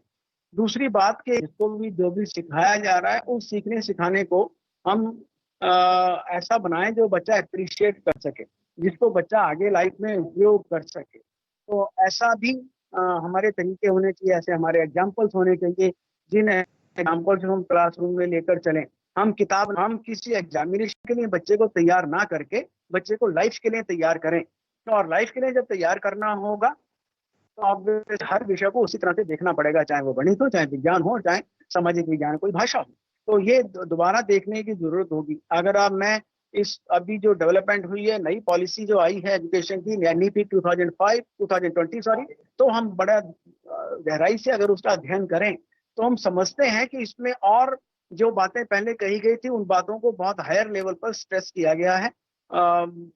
ये कोशिश की जा रही है कि इवन जो हमारे 10वीं 12वीं के भी बोर्ड एग्जामिनेशन है उनको भी आसान बनाया जाए और ऐसा बनाया जाए जिससे हम बच्चे की कॉम्पिटेंसी को असेस कर पाए, ना कि बच्चे की मेमोरी को। बहुत बड़ा स्ट्रेसफुल के 20 क्वेश्चन एक ही तरह के कर ले और उन क्वेश्चन के जैसा ही क्वेश्चन एग्जाम में पूछा जाए तो वो कर पाए, की जगह कोई भी क्वेश्चन पूछने अगर टॉपिक समझ में आ गया तो किसी भी तरह से करें। तो ज्यादा जोर एग्जामिनेशन पर ना होकर ज्यादा जोर लेकिन आज भी जगह जगह सुनता हूँ ये कहा जाता है कि जी हम ना क्वेश्चन बैंक बना दे रहे हैं, हमने SCRT के लेवल पर एक क्वेश्चन बैंक बना दिया, सारे टीचर्स को दे दिया, हमने एक्टिविटी बैंक बना दिया, सारे टीचर्स को दे दिया। अरे मैं तो फिर ये समझता हूँ कि जब तक ये हर टीचर अपना नहीं बनाएगा, हर टीचर अपने लेवल पर नहीं करेगा, तब तक ये इसमें कोई चेंज आने वाला नहीं है। आप रेडीमेड मटेरियल जब तक देते रहोगे तब तक ये सिर्फ एग्जामिनेशन और असेसमेंट हमारा फोकस रहेगा, ना कि लर्निंग फोकस रहेगा। तो मेजरली लर्निंग को फोकस में लाने की जरूरत है। आप वो चीजों की बात करें जो बच्चा एंजॉय करे, लर्निंग हो। एक बार सीख अच्छे से लिया है तो असेस को किसी भी तरह से किया जा सकता है। तो इन सारी चीजों को ध्यान में रखते हुए आगे बढ़ने की आवश्यकता। और अब इसमें जो आता है कि अगर मैंने कॉम्पिटेंसी जो जैसे मैं कहता हूँ कि 21st सेंचुरी की स्किल्स की बात करते हैं तो बड़े सिंपल से क्वेश्चन हो सकते हैं जो असेसमेंट के लिए हम कर सकते हैं। एक तो ज्यादातर ओपन एंडेड टास्क की बात करिए। ओपन एंडेड का मतलब है जहां एक ही प्रश्न के बहुत सारे उत्तर हो सकते हैं। आप इस तरह के बहुत सारे प्रश्नों की बात करें इंस्टेड ऑफ आस्किंग कि ये दो इंटीजर्स को जोड़ने से क्या मिलेगा, दो इंटीजर्स को मल्टीप्लाई करने से क्या मिलेगा, हम क्वेश्चन ऐसे पूछें कि मुझे दो इंटीजर्स बताओ जिनका प्रोडक्ट भाग, ऐसे कितने सारे पेयर बन सकते हैं। अगर बच्चे पढ़ रहे हो, पढ़िए, सीखा गया होगा तो एक क्या आंसर है, दूसरे का आंसर है क्वेश्चन। तो इंपॉर्टेंट एस्पेक्ट है असेसमेंट में जो हमें करना चाहिए वो है open ended task, open ended questions दिए जाने चाहिए इंस्टेड ऑफ। दूसरा हमें टेक्स्ट बुक की रिलायबिलिटी कम करनी चाहिए। हम कंटेंट पे काम ना करके कॉम्पिटेंसीज पर काम करें।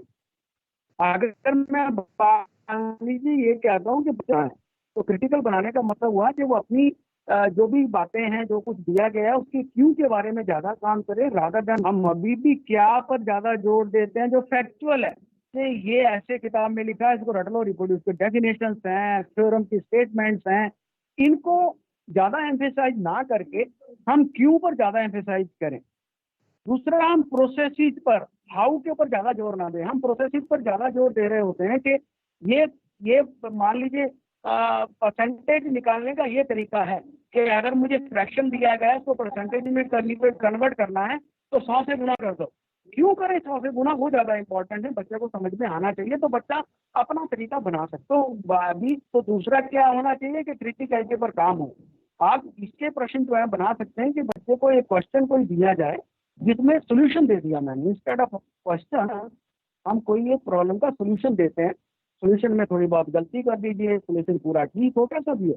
अब बच्चे से ये पूछा जाए कि क्या तुम्हें लगता है कि ये ठीक है, अगर ये ठीक नहीं है तो इसको कैसे ठीक किया जाएगा, तो बच्चा क्रिटिकली सोचेगा कहाँ गलती है, कहाँ गलत दिख रहा है, और धीरे धीरे उस गलती को सुधारने के ऊपर प्रयास करेगा और अपनी समझ को आगे। ऐसे टास्क हम ग्रुप में करवा सकते हैं instead of doing it in individual by individual child, no doubt ये कॉम्पिटेंसीज इंडिविजुअली भी डेवलप होनी चाहिए, लेकिन साथ में करने से बच्चे एक दूसरे से सीखते हैं। तो बच्चों को 2-3 के ग्रुप में बिठाया जाए, फिर वो ज्वाइंटली प्रॉब्लम को सॉल्व करने के तरीकों पर काम करें। तीसरा जो हम इसमें कर सकते हैं वो है क्रिएटिविटी के ऊपर, कि जहां वो नए मेथड्स की बात करें। भाई एक ने ऐसे किया, तुम इसको थोड़ा अलग तरीके से करो, कैसे के ऊपर काम होना चाहिए। चौथा जो हम असेसमेंट के ऊपर ज्यादा जोर से अच्छे से काम कर सकते हैं वो है डेवलपमेंट ऑफ प्रॉब्लम्स। सोल्यूशंस के ऊपर तो बहुत लोग काम करते हैं, बट प्रॉब्लम्स के ऊपर कम करते हैं, क्वेश्चंस बनाने के ऊपर कम करते हैं, तो वो होना चाहिए। अब अगर हम कहते हैं कि एक प्रश्न मैंने बना दिया कि ये कंपाउंड इंटरेस्ट का प्रश्न है, और किसी ने इतना उधार लिया और उस उधार को उसने 5 किस्तों में चुकाना है, और 5 किस्तों में इतने % इंटरेस्ट पर कितना कितना उसको हर किस्त में देना पड़ेगा। अगर मुझे ये करना है तो इसकी जगह मैं आप बच्चों को कहूँ कि इस क्वेश्चन को आप अलग तरीके से प्रेजेंट करिए, कंपाउंड इंटरेस्ट वर्ड आना नहीं चाहिए इसमें। अब कैसे करेंगे इसको? हाँ, इसमें लोन का वर्ड नहीं आना चाहिए, कैसे करेंगे, कैसे इसको स्टेट करेंगे? तो क्वेश्चन बनवाने पर जोर दीजिए जहाँ बच्चे अपने आसपास की प्रॉब्लम देखें, बच्चे ऐसी प्रॉब्लम निकाल कर लाएं, तो इन पर आप काम करिए। मुझे लगता है कि 3 चीजें इंपॉर्टेंटली देखने की जरूरत होगी, कॉम्पिटेंसी एंड स्किल। ज्यादा कंटेंट की जगह कॉम्पिटेंसी पर काम करिए, हम आज भी कंटेंट पर जोर दे रहे हैं। दूसरा, थोड़ा सा किताब की जो लिमिट जो डिपेंडेबिलिटी है उसको कम कर दें, किताबों पर ज्यादा काम ना हो, क्योंकि एक ही चीज एक ही कॉम्पिटेंसी को लाने के लिए बहुत सारे तरीके हो सकते हैं। किताब ही दी तो वो किताब हमारे जो दूसरे रिसोर्सेज हैं, जिसमें डिजिटल रिसोर्सेज ज्यादा इंपॉर्टेंट होते हैं, जो वेरी कर सकते हैं, ऑडियोज, वीडियोज, ई कंटेंट, इनको भी साथ में रखा जाए। दूसरी और किताबें दी एक टेक्स्ट बुक की जगह, एक टेक्स्ट बुक को खत्म करना मैंडेट ना देकर कॉम्पिटेंसीज को करवाना, तो कंटेंट पे जो बोझ है हमारा वो कम होता जाएगा। और इसके साथ हम जो टेक्सुअल मटेरियल है उसको इस तरह से बनाएं, जैसा मैंने कहा कि वो कॉम्पिटेंसी पर ज्यादा जोर दे। तीसरी बात, इसको असेसमेंट को कैसे डे टू डे टीचिंग के साथ लिंक करें, ना कि एक एग्जामिनेशन के लिए कि साल भर में एक एग्जाम होना उसके बच्चे को तैयार कर दें। असेसमेंट को day to day teaching learning का इंटीग्रल पार्ट बनाकर, जिसमें assessment for learning, assessment as learning and assessment in learning पर ज्यादा जोर हो, असेसमेंट एज लर्निंग पर ज्यादा जोर हो, जो बच्चों द्वारा टीचर द्वारा ज्वाइंटली की जाती है, बच्चे को उसमें इंडिपेंडेंस होती, कैसे करें तो अपने सीखने के अपने साथी से पूछेंगे, अपने किसी बड़े भाई बहन से पूछेंगे, तो असेसमेंट को भी इस तरह से देखने की जरूरत है। तो ये 3 चीजें जो हमारे करिकुलम का इंपॉर्टेंट पार्ट होता है, क्या सीखना है, कॉम्पिटेंसी कैसे सिखानी है, वो हमारी जो पेडागोजी है, क्लासरूम की प्रैक्टिस है, जो day to day teaching learning में एक्सपीरियंसेस को लाकर करनी है, और तीसरा कैसे असेस करना है, कैसे पता लगाते रहें, तो वो कंटिन्यूसली करना है। तो इन चीजों का जवाब अपने आप में बनाइए। कुछ ही दिनों में नई पॉलिसी के आधार पर curriculum framework, national curriculum framework भी आपके पास आएगा, उसके बेसिस पर अपने स्टेट का करिकुलम फ्रेमवर्क बनाइए। अपने पुराने जो तरीके चल रहे हैं उनको पूरी तरह असेस करिए, एकेडमिक की कोशिश करिए, और फिर नए तरीके आपके लोग सुन आ रहे हैं, बट आप सुन रहे हैं और मुझे ये मौका मिला है, तो मैं आपकी FCRT का भी शुक्रगुजार हूँ। Thank you very much to everybody to for giving me this chance. मैं अपने इस व्याख्यान को यहाँ खत्म करता हूँ।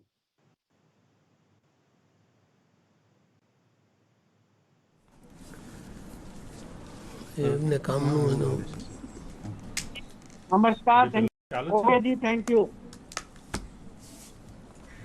તો ખાલી પોસ્ટ કરે છે સ્ટાર્ટ ઓકે સૌને નમસ્કાર આજની આપણી આ તાલીમમાં GCRT નિયામક માનનીય ડૉક્ટર TS જોશી સાહેબ, રાજ્ય પરીક્ષા બોર્ડના ચેરમેન અને OSD GCRT શ્રી PA જલુ સાહેબ આપણને પ્રેરણાત્મક માર્ગદર્શન આપવા માટે ઉપસ્થિત થયા છે। આપ સૌ મિત્રો વતી આપણે એમનું સ્વાગત કરીએ છીએ અને માનનીય જોશી સાહેબને હું વિનંતી કરું કે આપણને પ્રેરણાત્મક માર્ગદર્શન આપે। માનનીય શ્રી જોશી સાહેબ। નમસ્તે મિત્રો, આમ તો આ તાલીમની શરૂઆત છે એ સેકન્ડરી વિભાગથી શરૂ કરી છે. અપર પ્રાઇમરી વિભાગની તાલીમનો કદાચ આ પહેલો દિવસ છે ગણિત. બીજો ભાગ ગુજરાતી. ઓકે. તો મારા ખ્યાલથી આપણે પહેલી વખત મળ્યા હતા અને એની પૂર્વ ભૂમિકાની વાત એ વખતે આપણે કરી હતી. આમ જોઈએ તો આપણે તૈયારી કરીએ છીએ અને સાથે સાથે થોડું રિફ્લેક્શન પણ કરીએ છીએ. અત્યાર સુધી જે આપણો જે પ્રવાહ છે એ પ્રવાહમાં થોડું સિંહાવલોકન કરીને કેવી રીતે એ અનુભવના આધારે આગળ વધવું એ આપણે જોવાનું છે. સિંહાવલોકન શબ્દ હું વિચારીને બોલ્યો છું. સિંહ છે આગળ ચાલતો હોય ને 10-15 ડગલા જઈને પછી પાછું વળીને જુએ, એમ આપણે પણ થોડુંક પાછું વળીને જોવાનું છે. અને જોવાનું એ છે કે હવે આપણે નવું કામ શરૂ કરીએ છીએ, આગળ વધી રહ્યા છીએ, ત્યારે જૂના અનુભવના આધારે આપણે કેવી રીતે આગળ વધવું છે. અને એ છે કે તમે જે સમજ મેળવી નેશનલ કરિક્યુલમ ફ્રેમવર્કની, વિષયની સમજ મેળવી એના પોઝિશન પેપરની, અને હમણાં જ NCERTથી જેમને આપને સંબોધિત કર્યા એ રાજપૂત સાહેબને વગેરે, જે એ જ વાત લઈને આગળ વધે છે. એટલે રાષ્ટ્રીય કક્ષાએ લેવાતી નેશનલ એચિવમેન્ટ સર્વે હોય કે આંતરરાષ્ટ્રીય કક્ષાએ લેવાતી PISA હોય, એ બધાનો સરસ આધાર છે એ આપણે તૈયાર કરવાનો છે. રાજ્યનું મૂલ્યાંકન છે બીજા રાજ્ય કરતાં આપણે સૌ, રાજ્ય એટલે આપણે સૌ કેવી રીતે ચડિયાતા થઈએ એના માટેનો આપણો સૌનો પ્રયાસ હોય. અને અલ્ટિમેટલી આપણા બાળક જે છે, આપણો વિદ્યાર્થી છે, એનો એક પાયો મજબૂત રચાય એને માટે આપણે પ્રયત્ન કરીએ છીએ. તો એ જ NCF, એ જ એનું પોઝિશન પેપર, એને જ આધારે જે પાઠ્યપુસ્તકો તૈયાર થયા છે એને સ્વીકારવામાં થોડીક ઝીઝક, થોડોક સંકોચ, થોડોક આમ ઘરેડ કે વલણ કહીએ એ આપણે બદલવાની જરૂર છે. કારણ કે અત્યાર સુધી ટેવાયા હતા, હું પુનરોક્તિનો દોષ વોરીને પણ ફરીથી કહું છું કે બધા જ વિષયનો સ્વાધ્યાય વિદ્યાર્થીઓ કરે અને ગણિતનો સ્વાધ્યાય છે શિક્ષકો કરે છે. એને બદલે આપણું પાઠ્યપુસ્તકની રચના છે બિલકુલ ઇન્ડક્ટિવ વેથી થયેલી છે.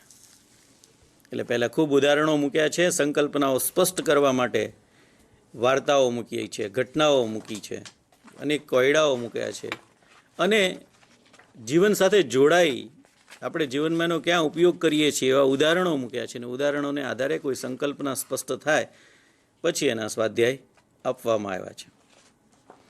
પરંતુ ક્યાંક, બધા જ નહીં, કેટલાક મિત્રો છે એ સીધા સ્વાધ્યાય પર જાય છે. ત્યારે ફરીથી RTની કલમ 29, જેમાંથી ગોખણપટ્ટી દૂર કરવાની છે, NCF પણ એ જ વારંવાર કહે છે, અને રાષ્ટ્રીય શિક્ષણ નીતિ એ જ વાત કરે છે કે હવે વિદ્યાર્થીને રોટ લર્નિંગને બદલે, ફોલોઅર્સને બદલે, ગ્રાહકને બદલે સર્જક બનાવવાના છે. એ જાતે જ્ઞાનનું સર્જન કરે એના માટે આપણે પ્રયાસ કરવાનો છે. તો જે ગણિતની રચના થઈ છે, તો શરૂઆતમાં જે પ્રવૃત્તિ, રમત, સંવાદ, ગણિત ગમ્મત જે કંઈ આપ્યું છે એ ખરેખર એમાંથી એક વખત પસાર થઈને આપણે વિચાર કરવાનો છે કે મારા વિદ્યાર્થીઓ માટે એમાંથી આગળનું શું કરી શકું. કંઈ ના કરીએ ને માત્ર જે આપ્યું છે પાઠ્યપુસ્તકમાં એને જ ફોલો કરીએ તો પણ આપણને ઉત્તમ પરિણામ મળે. હા, પૂર્વ જ્ઞાનની જરૂરિયાત છે ને અત્યારે એનો શ્રેષ્ઠ સમય છે. અત્યારે બાળક ઘેર છે, તમે એને ફોનના માધ્યમથી મળી રહ્યા છો, તમારામાંથી કેટલાક વર્ચ્યુઅલ ક્લાસરૂમ ચલાવી રહ્યા છે. ત્યારે એવા સૌ શિક્ષક મિત્રોને વિનંતી છે કે અત્યારે એનું પૂર્વ જ્ઞાન એકદમ પાક્કું થાય. ક્યાંક ઘડિયાની જરૂર હોય તો એ પણ કરાવો. એને રોટ લર્નિંગ કહેશો નહીં, કારણ કે રોટ લર્નિંગ નથી. એ આગળની પ્રોસેસમાં મદદ કરનારું, તમારા હાથમાં કાગળ લેવો પડે એને બદલે મગજમાંથી નીકળે એના માટેની તૈયારી છે. આગળની જે કંઈ પ્રક્રિયાઓ છે એ અત્યારે કરાવી રાખો પાકી. ગણિતમાં એવું છે કે બહુ બધા કોન્સેપ્ટ છે એ તમે ઘેર અત્યારે ન કરાવી શકો, એ સ્વાભાવિક છે. એટલે અમે અત્યારે એવો થોડો મોડ બદલ્યો છે હોમ લર્નિંગમાં કે કેટલાક વિષયો એવા છે કે જે શિક્ષકની હાજરીમાં જ થવા જોઈએ વાલી પાસેથી અમુક અપેક્ષા રાખીએ એ બહુ વધુ પડતી છે. અને જો વાલી બધું જ કરાવી શકે તો તમારી ને મારી જરૂરિયાત આવનારા દિવસોમાં નહીં રહે. એટલે એવું હોય જ નહીં.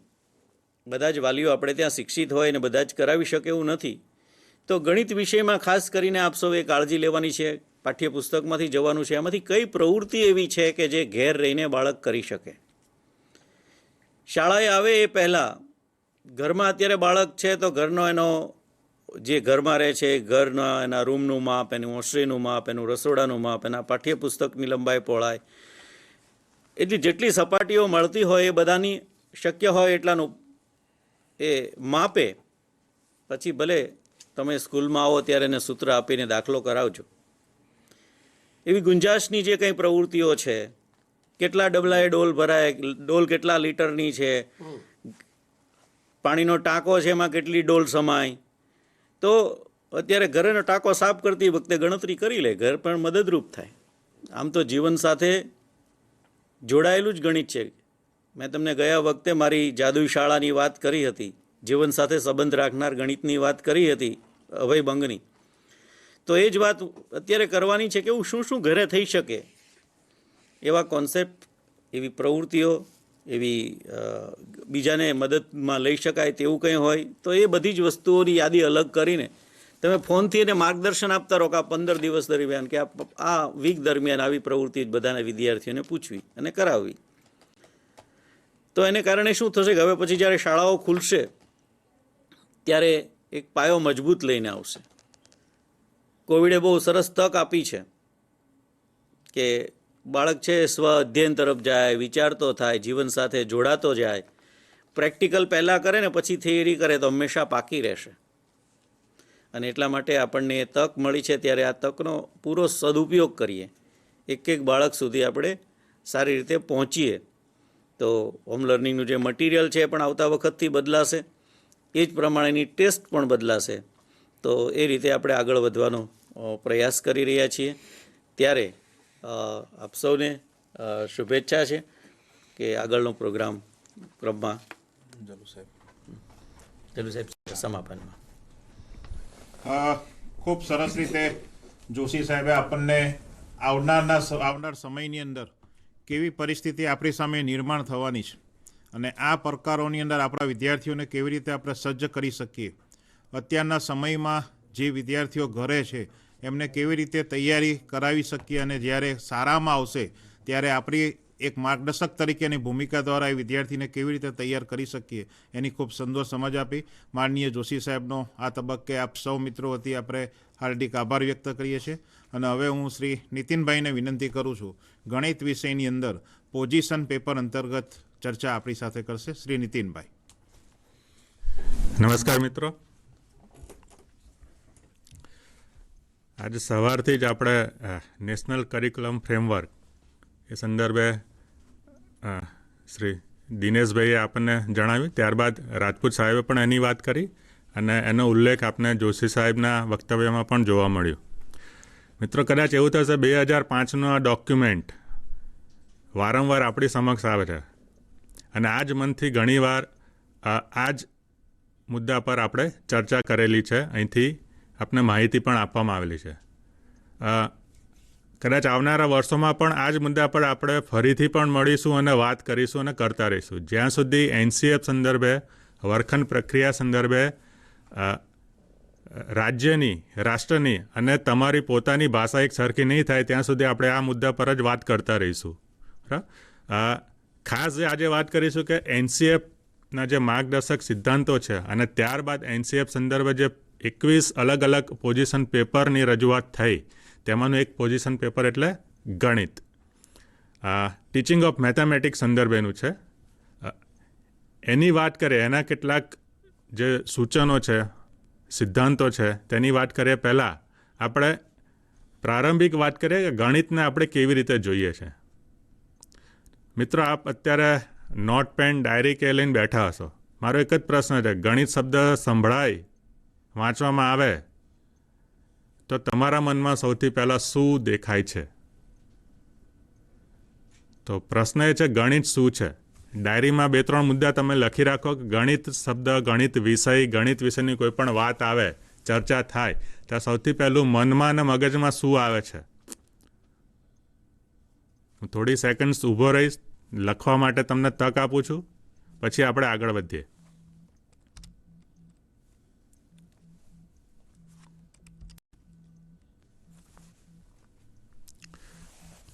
What is mathematics? કદાચ એવું બને જેમ દિનેશભાઈએ કહ્યું કે આ પ્રશ્નના અનેક જવાબો હોઈ શકે છે. એવા કોઈ પણ પ્રશ્નના અનેક જવાબો હોઈ શકે છે. જરૂરી એ છે કે જવાબ સુધી પહોંચવા માટેનો તર્ક કેવો છે, પ્રક્રિયા કઈ આપણે લીધી છે. તો આ એક અગત્યનું છે આપણા માટે. કદાચ એવું બને કે તમારે પાસે બેઠેલા મિત્રનો અથવા તમે ઘરે હો ને જે તમારી સાથે જે સાંભળતા હોય એમનો જવાબ પણ અલગ હોઈ શકે છે. અને જરૂર નથી બધા જવાબ ખોટા હોય. જવાબ કોઈ પણ હોય, યોગ્ય રીતે પ્રશ્ન પૂછાય એ પણ એક ખૂબ જ જરૂરી છે. તો મિત્રો હું કહી શકું છું કે એક જવાબ આ હોઈ શકે છે. જ્યારે ગણિતની વાત થાય ત્યારે આપણે સંખ્યાઓની વાત કરીએ છીએ. કદાચ માપન સામે આવે, આકારો સામે આવે, તો સંખ્યા છે, માપન છે, આકારોનો જ્યારે વિધિસર રીતે અભ્યાસ કરવાની વાત હોય, વૈજ્ઞાનિક રીતે જેનો અભ્યાસ કરવાની વાત હોય, તે આખા શાસ્ત્રને આપણે ગણિત તરીકે ઓળખીએ છીએ. તો શું ફક્ત આ છે? કદાચ જે મિત્રો થોડા વધારે અભ્યાસુ હશે તે પણ કહેશે કે ગણિત એ સંખ્યા, માપન ને આકાર સિવાય ગણ પણ છે, અવકાશ પણ છે. જ્યારે it's a study of sets and space. તો આ રીતે પણ ગણિતને વ્યાખ્યાયિત કરનારા પણ આપણને કેટલાક મિત્રો જોવા મળશે. એક આ પણ જવાબ હોઈ શકે કે અવકાશી અને સંખ્યાત્મક સંબંધોનું વિજ્ઞાન.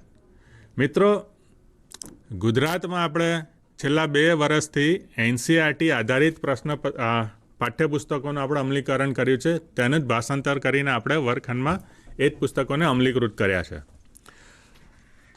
હવે જૂના જે પાઠ્યપુસ્તક હતા અને નવા પાઠ્યપુસ્તક તમે જોશો તો ખાસો એવો તમને જોવા મળશે.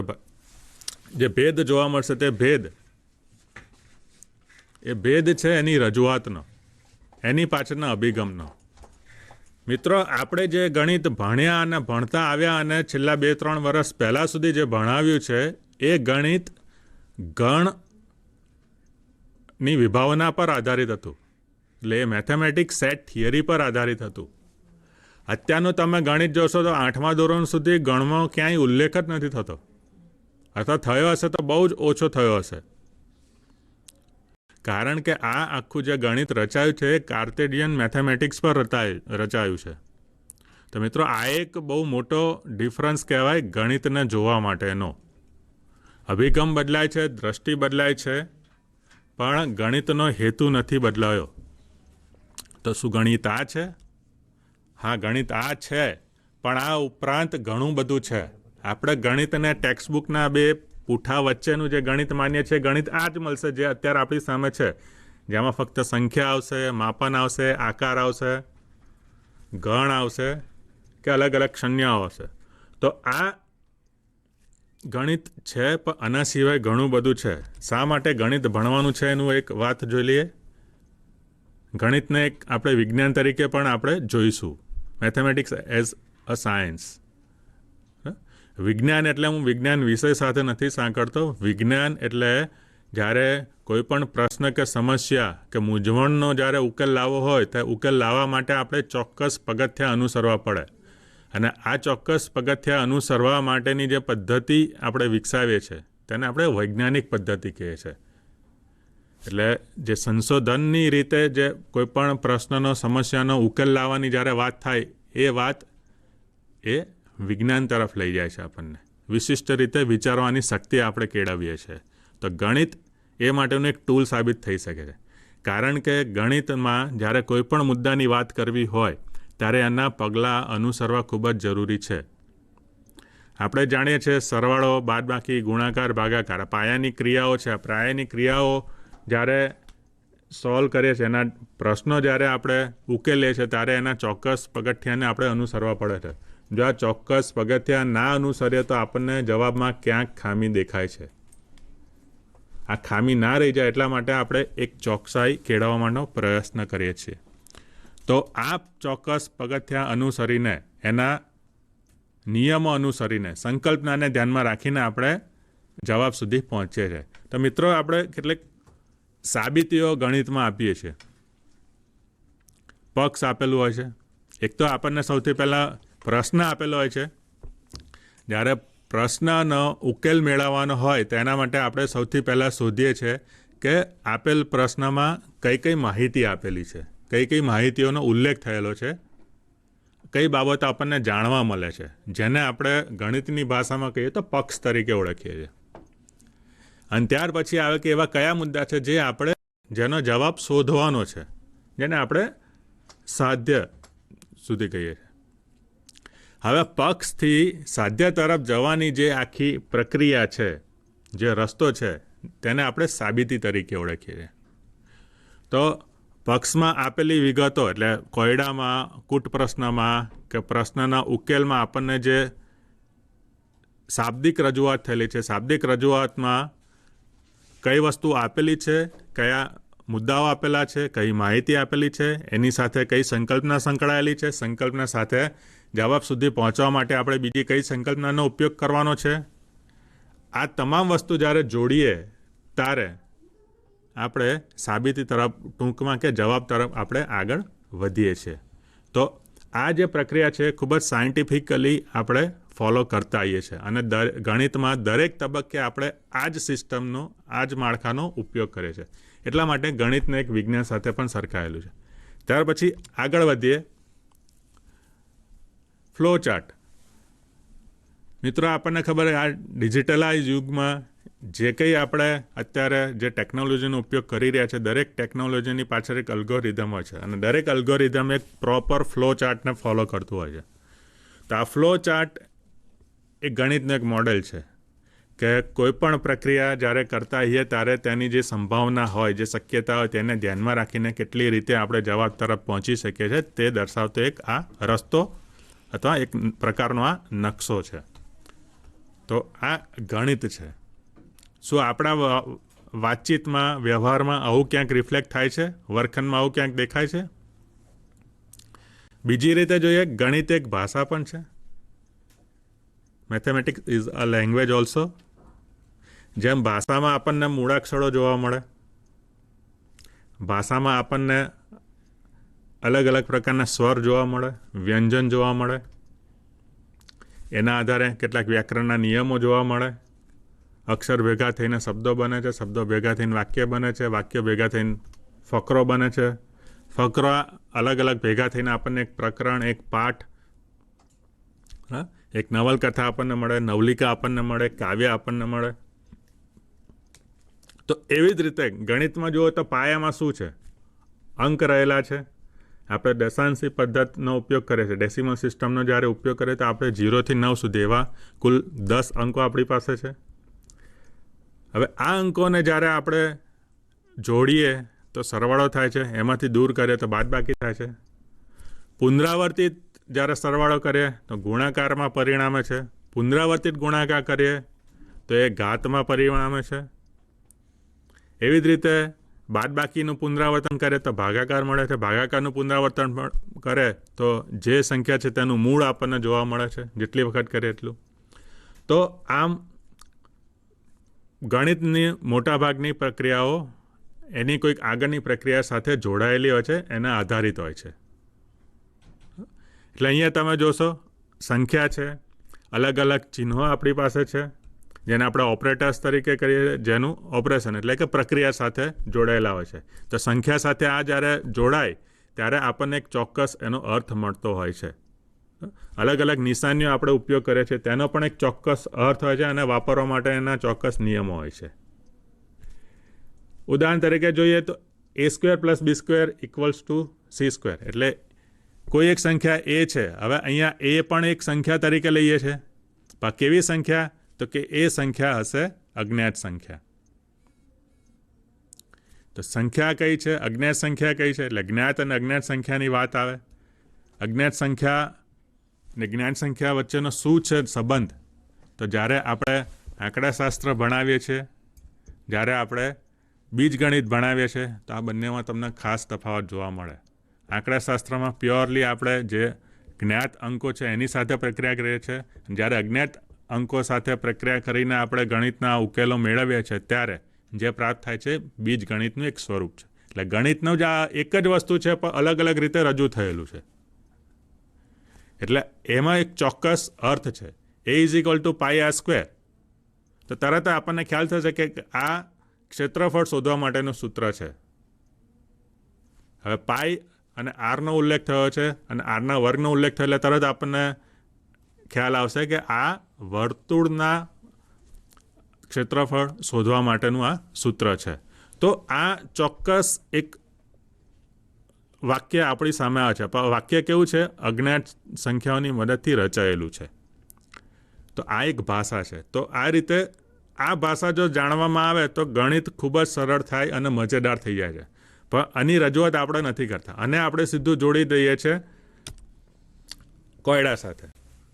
પણ કોયડાની ઉકેલ કરવા માટે જરૂરી છે ભાષા પણ એટલી જ પ્રભાવી હોવી જોઈએ. એટલે ગણિત શિક્ષણ માટે ભાષા પણ ખૂબ જ જરૂરી છે અને ભાષા શીખવા માટે પણ ગણિત જરૂરી છે. એ આગળ આપણે જોઈ લઈશું. તો અહીંયા ભાષાના સ્વરૂપે આપણને એક કૂટ પ્રશ્ન આપવામાં આવેલો છે. આ જે પ્રશ્ન છે એનું સોલ્યુશન, એનો ઉકેલ લાવવા માટે આપણે અલગ અલગ પ્રકારના ચિહ્નોનો, સૂત્રોનો ઉપયોગ કરીએ છીએ.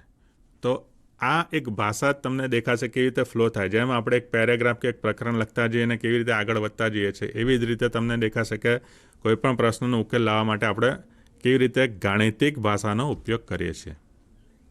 આ એક બીજી એક દ્રષ્ટિ છે ગણિતને જોવા માટેની, જે આપણા આજુબાજુના કુદરતમાં જ જોવા મળે છે. આપણા પર્યાવરણમાં આ વસ્તુ જોવા મળે છે. આમ ભારે શબ્દ છે ફિબોનાકી નંબર્સ, એની રચના પણ આપણને ખબર છે, પણ ખરેખર આનો ઉપયોગ શું છે? આ બધી સિરીઝ જે આપણે શીખવાડે છે, જે પેટર્ન શીખવાડે છે, જે સિમેટ્રી શીખવાડે છે, આ સિમેટ્રી ક્યાં જોવા મળે છે? આ બધું કુદરતમાં જોવા મળે છે ને કુદરતમાંથી જ આપણે લઈને એક વિષય તેનું સ્વરૂપ આપ્યું છે. ગણિત માત્ર એક એવો વિષય છે જે માણસના મનની પેદાશ છે. બાકી બધા વિષયો કુદરતમાં તમને જોવા મળશે, તમે સાંકળી શકશો.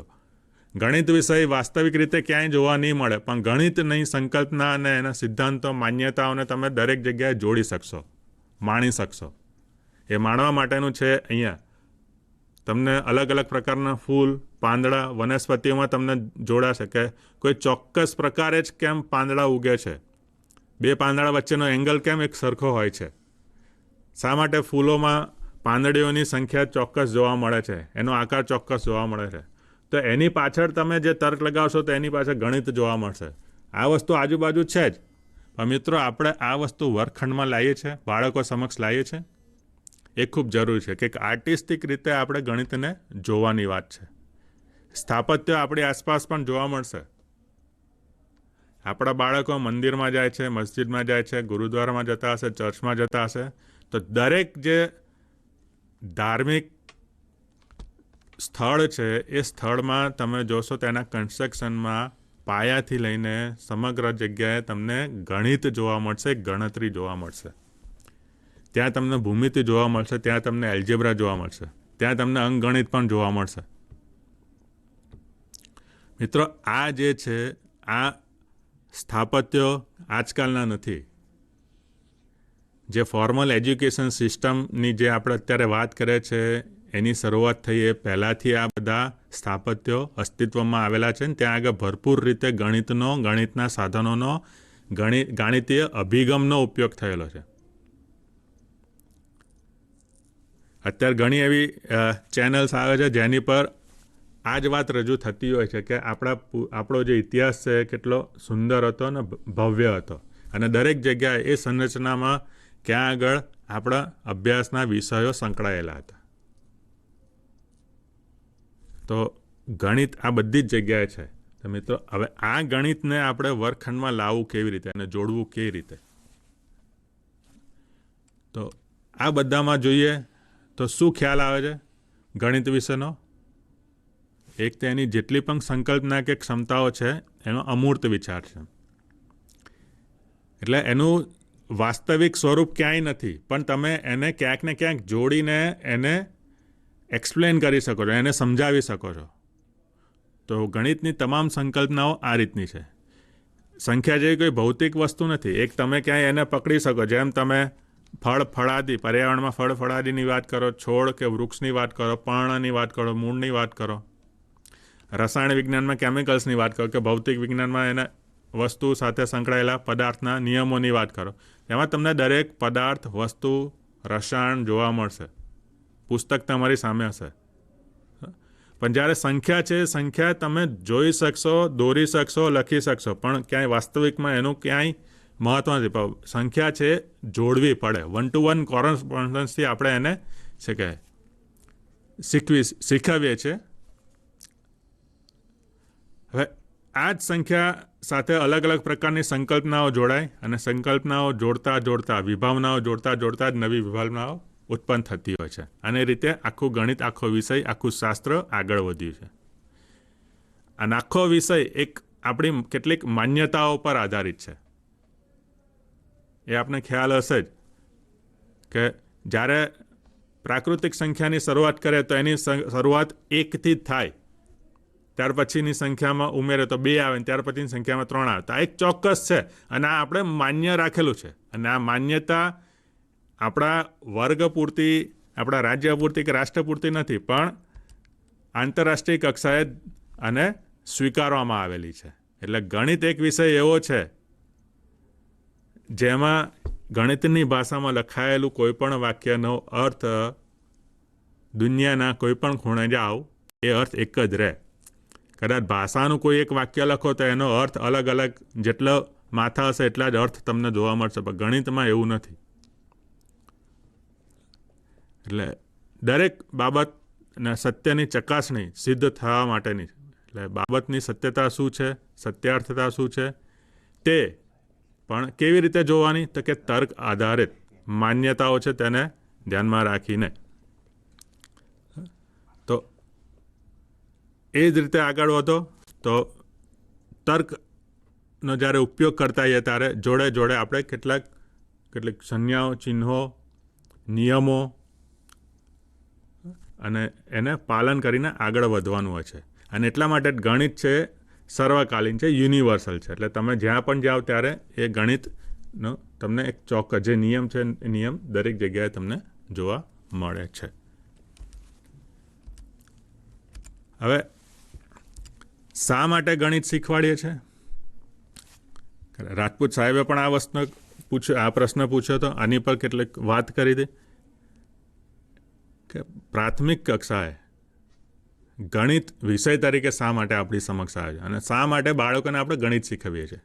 શું ફક્ત અંકો માટે, ઘડિયા પાકા કરવા માટે, રોજિંદા જીવનમાં ગણતરી આવે છે એના માટે જ, અથવા તો ઉપલા ધોરણમાં ગણિતનો વિશેષ પ્રયોગ આવવાનો છે એટલા માટે એને શીખવાડીએ છીએ?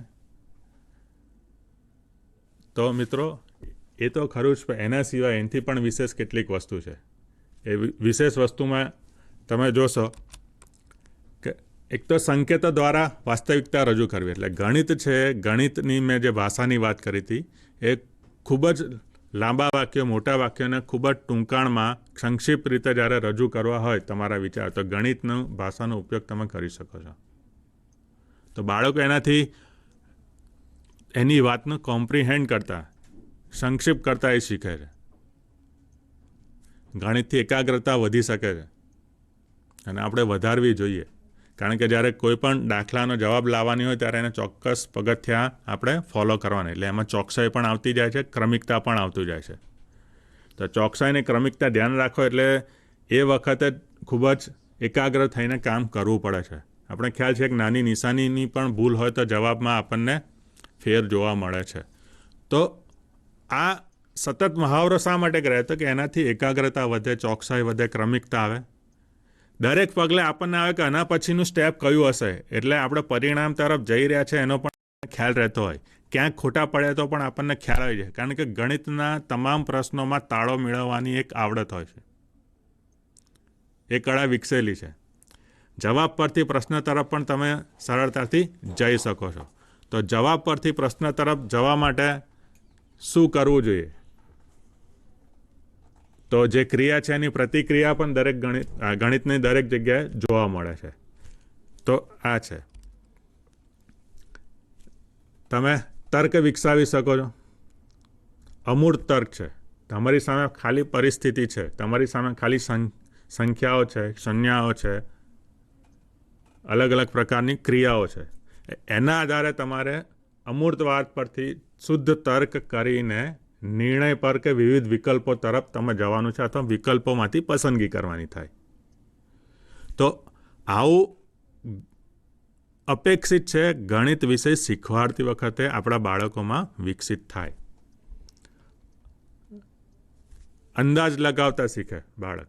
કદાચ ચોક્કસ માહિતી ના મળે પણ એટલીસ્ટ અંદાજો તો મારી શકે કે ચલો વજન છે તો આ વસ્તુનું વજન કેટલું હશે. શાકભાજી લેવા જાય છે તો એને જે બટાકા કે રીંગણ કે જે શાકભાજી ખરીદ્યું તે શાકભાજીનું વજન એણે જેટલું માંગ્યું હતું એટલું છે કે નહીં. કોઈ પણ વસ્તુ લેવા જાય છે તો એની પર લખેલું જે વજન છે એના જેટલું જે વજન છે કે નહીં. કિંમત કેટલી થશે એ પણ એક અંદાજો છે.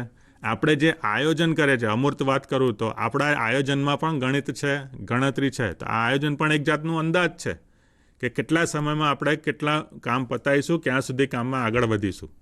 તો આ અંદાજ પણ ગણિતની ક્રિયાઓ દ્વારા આપણે શીખવી શકીએ છીએ, વિકસિત કરી શકીએ છીએ. વિચારવાની ઝડપ વધારી શકીએ છીએ, એટલે સ્વાભાવિક છે એનાથી માનસિક શક્તિ, માનસિક જે કૌશલ્યો છે તેનો પણ વિકાસ થતો જાય છે. આગાહી અંદાજ છે, આગાહી કરવા પ્રોબેબિલિટીનો ઉપયોગ ત્યાં આગળ થઈ શકે છે. ગણિત તો દરેક જગ્યાએ છે, એટલે કોઈ વિષય સાથે સાંકળવાનો સવાલ જ નહીં રહેતો. તમે કોઈ પણ વિષયને સાંકળી શકો છો. એક વાક્ય જે દિનેશભાઈએ પણ એમના વક્તવ્યમાં વાત કરી હતી, રિપીટ કરું છું.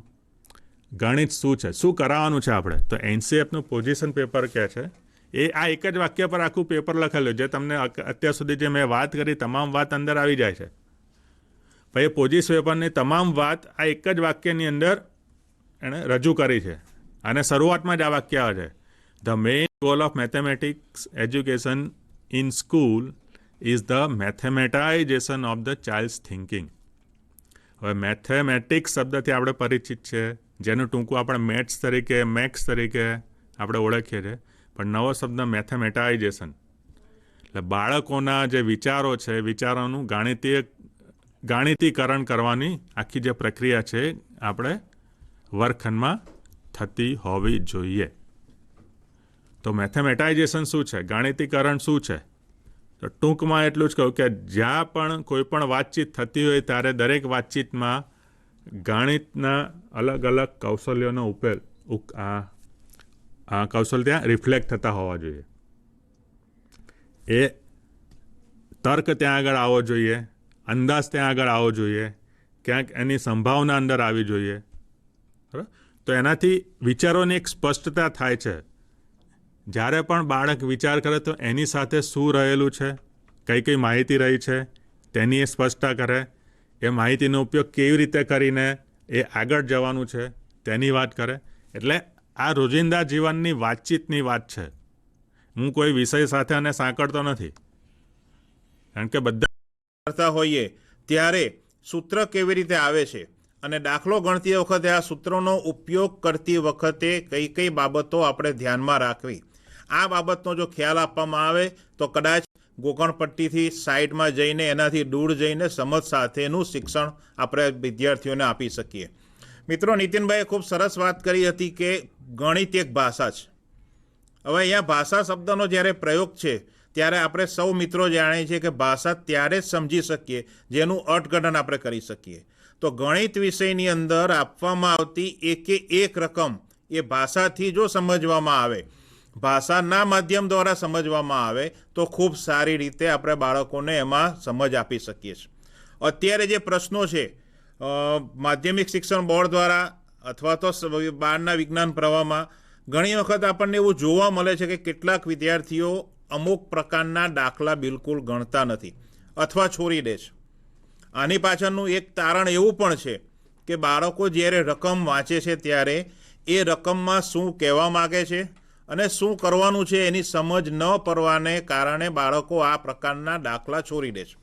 આનો અર્થ આપણે એવો કરી શકીએ કે બાળક જ્યાં સુધી રકમનું અર્થઘટન સારી રીતે અને સાચી દિશામાં જો ન કરે તો સ્વાભાવિકપણે દાખલો ગણવાની અંદર એને મુશ્કેલી પડે છે.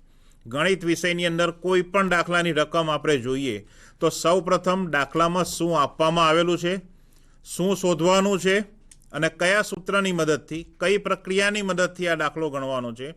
આ 3 થી 4 બાબતો જો શિક્ષક દ્વારા બાળકને સારી રીતે સમજવામાં આવે, સમજાવવામાં આવે તો ખૂબ સરળ રીતે ગણિત વિષયના દાખલાને આપણે સમજાવી શકીએ છીએ.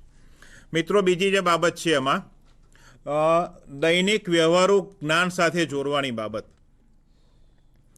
વર્ગખંડની અંદર જ્યારે ગણિતનું શિક્ષણ આપવામાં આવે ત્યારે કદાચ આપણે એવું કહી શકીએ કે વ્યક્તિ જ્યારે પથારીમાંથી ઊભો થાય છે અને રાત્રે સૂવે છે ત્યાં સુધી એની સાથે બનતી તમામ ઘટનાઓ એ એક કરતાં અનેક ગણી હોઈ શકે અને આ તમામ ઘટનાઓ સાથે કંઈક ને કંઈક રીતે ગણિત વિષય જોડાયેલો છે. તો મિત્રો, ગણિત વિષયનું જ્યારે શિક્ષણ આપવામાં આવે ત્યારે એ બાળક જેની જાણકારી ધરાવે છે, જેની સાથે એ પરિચયમાં છે, જેના વિશે થોડું ઘણું એનું પૂર્વજ્ઞાન છે, આવી બધી બાબતોને જો જોડવામાં આવે, ઉદાહરણો એવી પ્રકારના આપવા જોઈએ કે જેનાથી બાળક પરિચિત છે. તો આવી બધી બાબતોના ઉદાહરણો સાથે આપણે જે કંઈક નવી બાબત શીખવવાની છે એને જો જોડવામાં આવે તો પણ આપણે ગણિતને ખૂબ સારી રીતે શીખવી શકીએ છીએ. સારાના બહારના જ્ઞાન સાથે જોડવું, પાઠ્યપુસ્તકમાં જે આપેલી બાબત છે એનાથી તો પરિચિત કરાવવાનો છે, પણ સાથે સાથે ગણિત વિષયના સંદર્ભમાં અથવા તો અન્ય વિષયોની જે જાણકારી છે જેમાં ગણિત સંકળાયેલું હોય એવી બાબતોનું પણ જો સમજ બાળકોને આપવામાં આવે તો ગણિત વિષયને એ વિદ્યાર્થી સારાના બહારના જ્ઞાન સાથે પણ સારી રીતે અનુબંધ કરી શકે છે, જોડી શકે છે, જેના દ્વારા એ પોતાની ગાણિતિક સમજ ખૂબ સારી રીતે વિકાસ કરી શકે છે.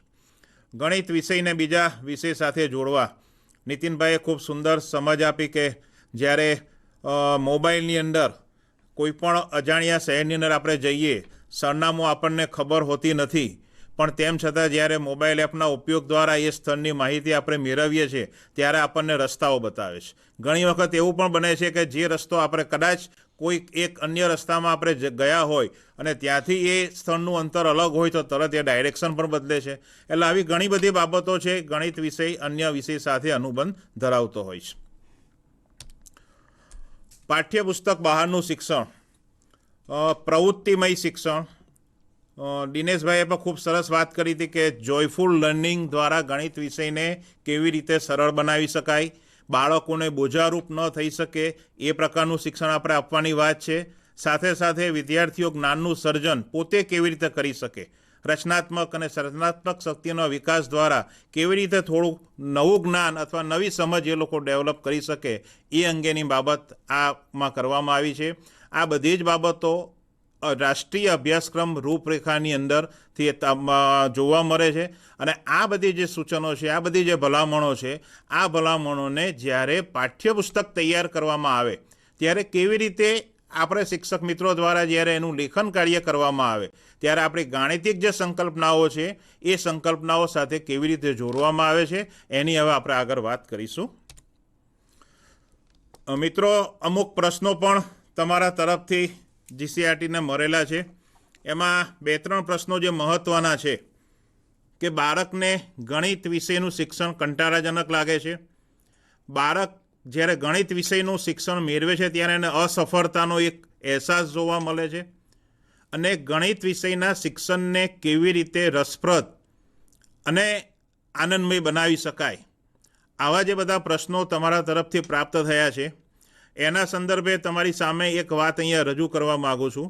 ધોરણ 6, 7 અને 8 આ 3 ધોરણના પાઠ્યપુસ્તકોનું લેખન કાર્ય જ્યારે થયું, આપણે છેલ્લા 2-3 વર્ષથી એનસીઆરટી દ્વારા જે પુસ્તકો અમલમાં છે અને એ પુસ્તકોનું અમલ અત્યારે આપણે કરી રહ્યા છે ત્યારે એનો જો એનાલિસિસ એક કરવામાં આવેલું છે એ મુજબ ધોરણ 6, ધોરણ 7 અને ધોરણ 8 આ 3 ધોરણની અંદર જે અલગ અલગ બાબતો, હું બાબતો જ્યારે કહું છું ત્યારે એની અંદર એક્ટિવિટી મૂકવામાં આવી છે, રમતો મૂકવામાં આવી છે, સંવાદો મૂકવામાં આવ્યા છે, ગણિત ગમ્મત મૂકવામાં આવેલી છે, અને બીજું એક છે વિચારો, ચર્ચા કરો અને લખો. તમે અહીંયા જોઈ શકો છો ધોરણ 6ની અંદર 14 ચેપ્ટર છે કુલ, કે જેમાં 41 જેટલી પ્રવૃત્તિ છે, 6 જેટલી ગાણિતિક રમતો આપવામાં આવી છે, 6 જેટલા સંવાદો રજૂ કરવામાં આવેલા છે, ગણિત ગમ્મત આપેલી છે, અને વિચારો, ચર્ચા કરો અને લખો 59 જેટલી બાબતો આપી છે.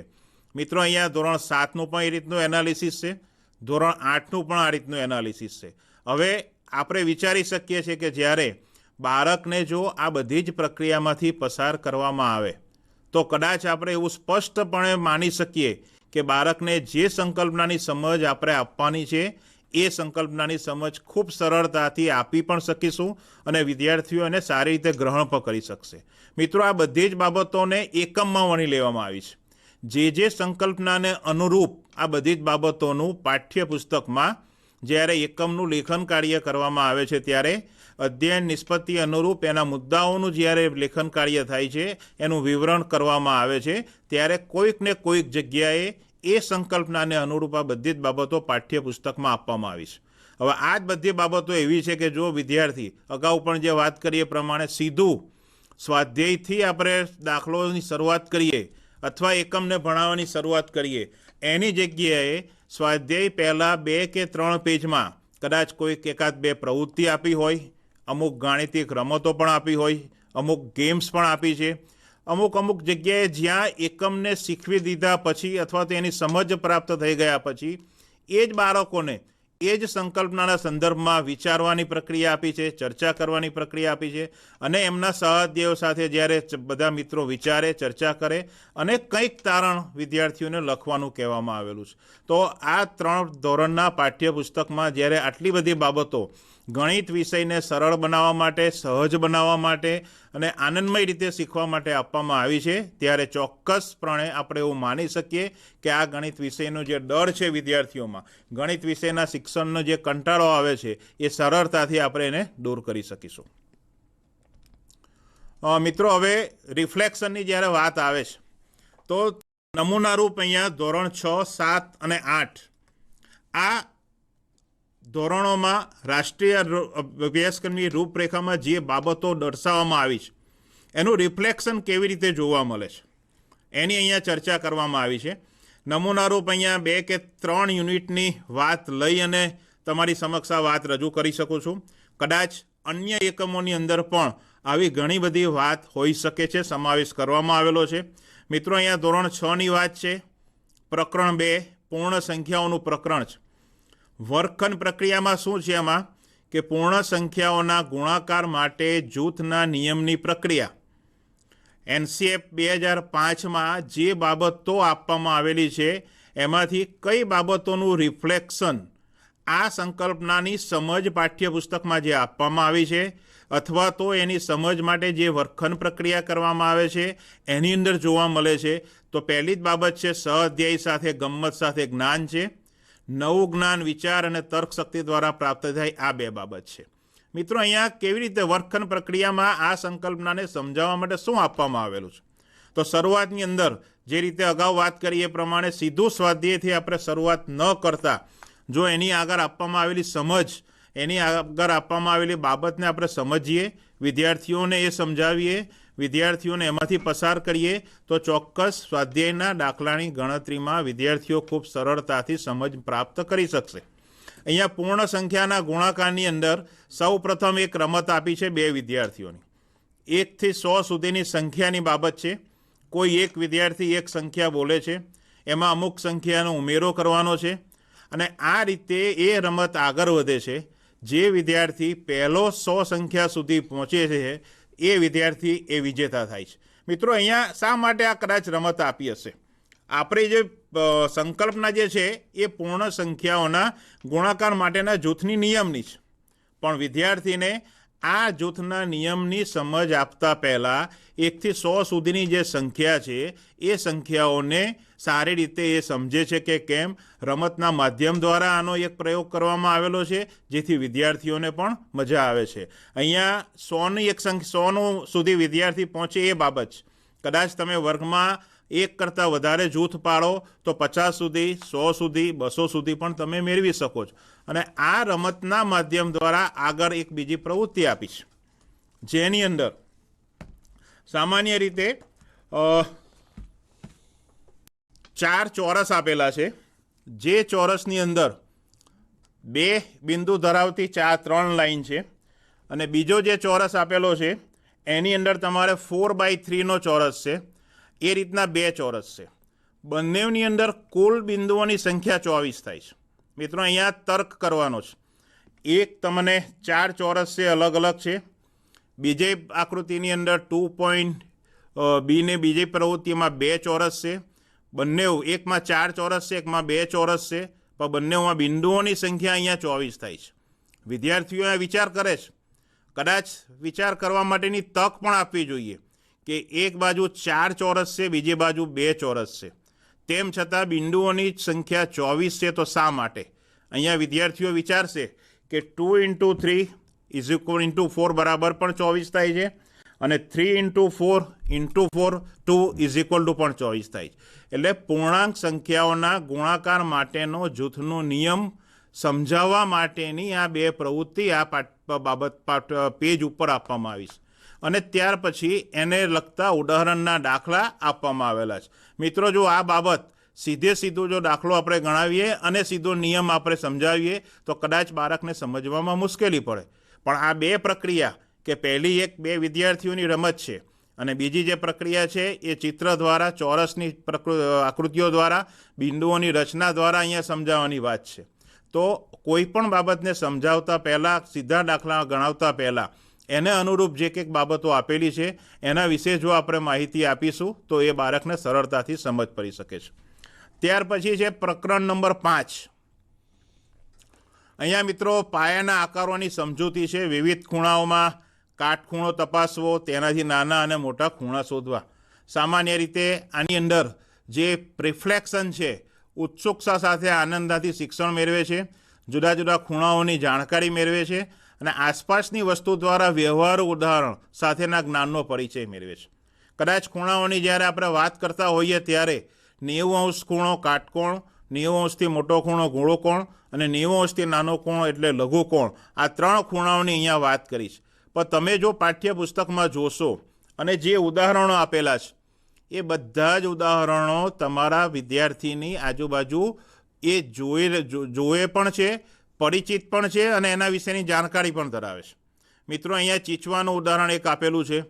પાઠ્યપુસ્તક, ખુલ્લું પાઠ્યપુસ્તકનું ઉદાહરણ આપેલું છે. પાઠ્યપુસ્તક વાંચવા માટેના સ્ટેન્ડનું ઉદાહરણ આપેલું છે. ગામ વિસ્તારની અંદર જે ઘરો હોય છે અને એનું જે છાપરાઓ હોય છે એનું પણ ચિત્ર આપેલું હોય છે.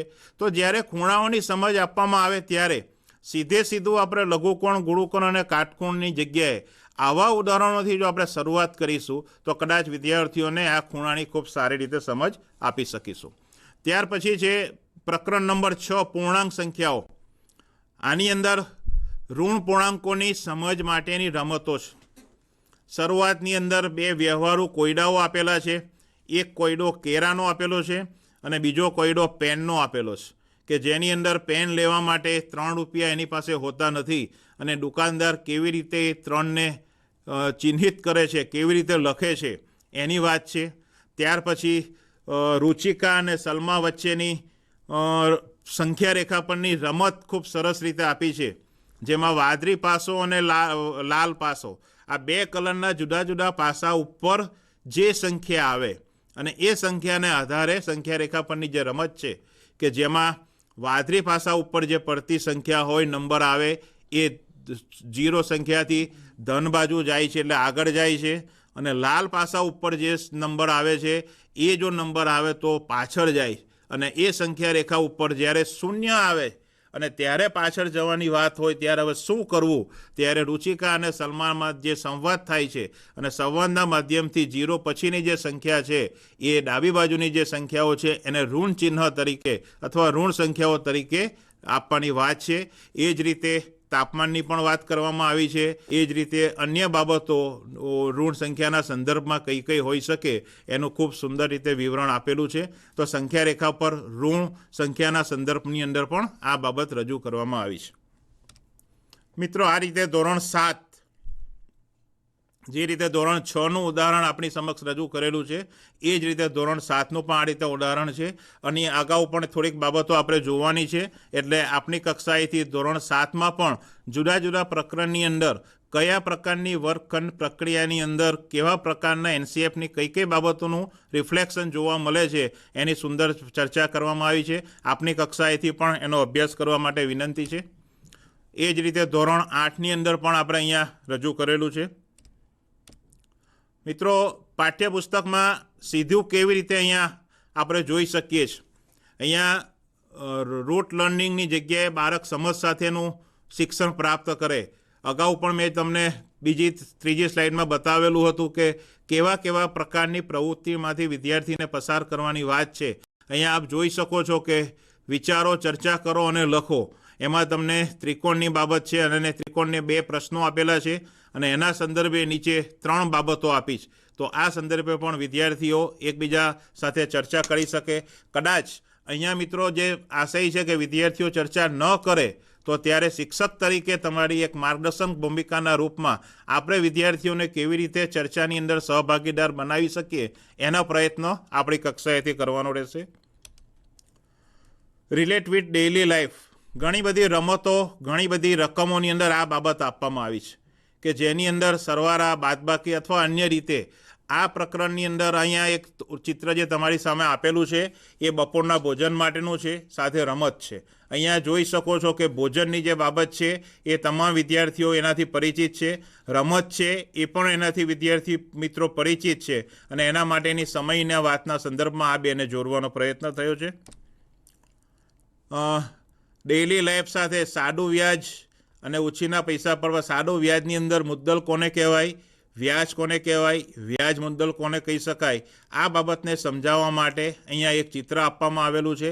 આપ બધા જ મિત્રો, કદાચ વિદ્યાર્થી મિત્ર પાસે માહિતી ન હોય પણ એના વાલી, એના પપ્પા મમ્મી, એના ભાઈને પણ આ બધી બાબતોથી સારી એવી જાણકારી હોય છે. એટલે વિદ્યાર્થીઓને એક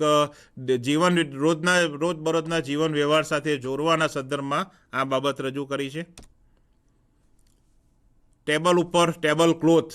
મોટે ભાગે બધા જ ઘરોની અંદર કોઈ મહેમાન આવવાનું હોય અથવા સારા પ્રસંગ હોય એ સંદર્ભે ટેબલ ઉપર અથવા ટીપોઈ ઉપર આ રીતે જ્યારે કાપડ પાથરવાનું હોય ત્યારે એની આજુબાજુ જ્યારે લેસ લગાડવાની હોય તો કેટલી લેસની જરૂરિયાત થશે એ ટેબલ ક્લોથના લંબાઈ અને પહોળાઈના આધારે વિદ્યાર્થી નક્કી કરી શકે છે. સારા બહારનું જ્ઞાન અથવા તો પાઠ્યપુસ્તક સિવાયનું જ્ઞાન. વિદ્યાર્થી આપણે જોઈએ છીએ એ પ્રમાણે અહીંયા જુદી જુદી રમતોના નામ આપેલા છે. વિશ્વ રેકોર્ડ છે અને ભારતીય રેકોર્ડ છે. મિત્રો, આપણે વાત કરીએ છીએ કે જ્યારે વિચારવાનું હોય ત્યારે ગ્લોબલી થિંકિંગ અને જ્યારે અમલ કરવાનો હોય ત્યારે લોકલના સંદર્ભમાં એનો આપણે અમલ કરીએ તો વિદ્યાર્થીને ખૂબ સરળતાથી સમજાવી શકીએ. એટલે આપણા વિદ્યાર્થીને અહીંયા આપણા દેશના રેકોર્ડની પણ વાત કરી છે અને સાથે સાથે વિશ્વ રેકોર્ડની પણ વાત કરી છે. તો આપણી જે લોકલ પરિસ્થિતિ છે અને વિશ્વ કક્ષાએ શું ચાલે છે એ બે વચ્ચેના અનુબંધના સંદર્ભમાં આ વાત અહીંયા રજૂ કરી છે. 2 જુદા જુદા દેશોનો રાષ્ટ્રધ્વજ છે. અહીંયા આપણને પ્રશ્ન થાય કે અહીંયા રાષ્ટ્રધ્વજનું ચિત્ર 2 આપેલા છે પણ મિત્રો ખૂબ સુંદર રીતે અહીંયા અપૂર્ણાંકની પણ સમજ આપવામાં આવી છે, લંબચોરસ આકારની પણ સમજ આપવામાં આવી છે. વિદ્યાર્થીઓ કેવી રીતે તર્ક કરે. દાખલા તરીકે 2જા નંબરના ધ્વજની અંદર 1/4 છે કે કેમ એ વિદ્યાર્થીએ જોઈને નક્કી કરવાનું છે. અગાઉ જે વાત થઈ એ પ્રમાણે કદાચ વિદ્યાર્થી ભૂલ કરે, 2જા નંબરના ધ્વજમાં કેટલાક વિદ્યાર્થીઓ એવું કહી પણ શકે કે 1/4 છે. તો શિક્ષક તરીકે હવે આપણો રોલ શું છે કે ફૂટપટ્ટીની મદદથી એનું માપન થાય, 1/4 માપન કેવી રીતે નક્કી થાય એ રીતે વિદ્યાર્થીને આપણે એમાં આગળ લઈ જવાનો થશે. સેમ બાબત છે, ચિત્તાની ઝડપ આપી છે અને માણસની ઝડપ છે. એના સંદર્ભે આ ચિત્ર જોઈ અને વિદ્યાર્થીને અનુમાન કરવાનું છે કે કેવી રીતે માણસની ઝડપ અને ચિત્તાની ઝડપમાં કોની ઝડપ વધારે છે અને કોના કરતાં કેટલી વધારે છે. નીચે જે બીજું ચિત્ર આપેલું છે એ ચિત્રની અંદર કંઈક ભૂલ છે. મિત્રો, અહીંયા મકાનની ઊંચાઈ અને વ્યક્તિની ઊંચાઈ આપણે શું જોવાનું છે કે જ્યારે મકાનની ઊંચાઈ હોય ત્યારે વ્યક્તિની ઊંચાઈ એને કેટલા પ્રમાણની અંદર હોવી જોઈએ એ બાબત અહીંયા બતાવે છે. જુદા જુદા વિદ્યાર્થીઓના પરિચયની અંદર આવા અભિકોણના ઉદાહરણો કદાચ આવી શકે. આવી જ રીતે તમે તમારી શાળામાં અહીંયા જે ઉદાહરણો બતાવેલા છે એ જ અનુરૂપ બીજા અન્ય ઉદાહરણો પણ આપણે ત્યાં હોઈ શકે. ગણિત વિષયને વિજ્ઞાન વિષય સાથે કેવી રીતે અનુબંધ કરી શકીએ, સાથે સાથે ટકાવારીની પણ માહિતી અહીંયા આપી છે. નાઇટ્રોજન વાયુ, ઓક્સિજન વાયુ, અન્ય વાયુઓ એ વિજ્ઞાન વિષયની ભાષા છે, જ્યારે એની સામે ટકાવારી જે બાબત છે એ આપણે ટકાને કેવી રીતે દર્શાવી શકીએ એ બાબત રજૂ કરી છે. બિયોન્ડ ટેક્સ્ટબુક આપણા નવા પાઠ્યપુસ્તકમાં આ બધી બાબતો છે. ઈંટો કેવી રીતે બને, એનું માપ કેવી રીતે નક્કી થાય, આ બધી બાબતના સંદર્ભમાં વિદ્યાર્થીઓને જો જે જગ્યા ઉપર સવલત ઉપલબ્ધ હોય તો વિદ્યાર્થીઓને એની મુલાકાત કરાવવામાં આવે તો આના વિશે સારી એવી જાણકારી મેળવી શકે છે. આ પણ એક બિયોન્ડ ટેક્સ્ટબુકનું જ ઉદાહરણ છે. જુદા જુદા કેવી રીતે એક્ટિવિટી આપીને આપણે વિદ્યાર્થીઓને પ્રવૃત્તિ કરાવી શકીએ. આલેખપત્ર છે, એની અંદર જુદા જુદા આકાર છે, એના ક્ષેત્રફળ શોધવાની વાત અહીંયા રજૂ કરી છે. જાદુઈ ભમરડો, આ જાદુઈ ભમરડો બનાવેલો છે. દીવાશ્રી, રંગીન કાગળ, એની અંદર જુદા જુદા કલર પૂરવા અને એના દ્વારા જાદુઈ ભમરડાની રચના થઈ છે. આપણા મકાનની અંદર જ્યારે લાદી બેસાડવાનું કામ ચાલતું હોય એ સંદર્ભની બાબત અહીંયા રજૂ કરી છે. જુદા જુદા આકારોની પરિમિતિ કેવી રીતે શોધવી. સામાન્ય રીતે આપણે ચોરસ, લંબચોરસની પરિમિતિના ઉદાહરણો આપણા પાઠ્યપુસ્તકમાં આપેલા હોય, પરંતુ અન્ય આકારો કે જેની બાજુઓના માપ આ રીતે તમે આપી શકો તો આવી તમામ વસ્તુઓની પરિમિતિ પણ આપણે શોધી શકીએ છીએ. કોયડા ઉકેલ છે. અગાઉ જે વાત કરી એ પ્રમાણે આલેખપત્રોનો ઉપયોગ કરીને 5 ચોરસ કોઈ પણ લેવાના અને એના દ્વારા વિવિધ આકૃતિઓ કેવી રીતે તૈયાર થઈ શકે. પ્રવૃત્તિ આધારિત અધ્યયન ધોરણ 7ની અંદર 2 ટિકિટ એક સરખી હોય અને એના સંદર્ભે નીચે બીજા 4 ઉદાહરણો અહીંયા રજૂ કરવામાં આવેલા છે. દૈનિક પ્રાસંગિક કાર્યો, દિવાળીના સમયની અંદર જ્યારે આપણે રંગ પૂર્ણી કરીએ છીએ, જુદા જુદી રંગો દ્વારા સાથિયાઓની રચના કરીએ છીએ, એ બાબત પણ વિદ્યાર્થીઓ સારી રીતે પરિચિત છે અને એનો પણ પાઠ્યપુસ્તકમાં એક રંગોની રમત દ્વારા રજૂ કરવામાં આવેલા છે, જેના દ્વારા પેટર્ન સમજાવવાનો પ્રયત્ન કરવામાં આવેલો છે.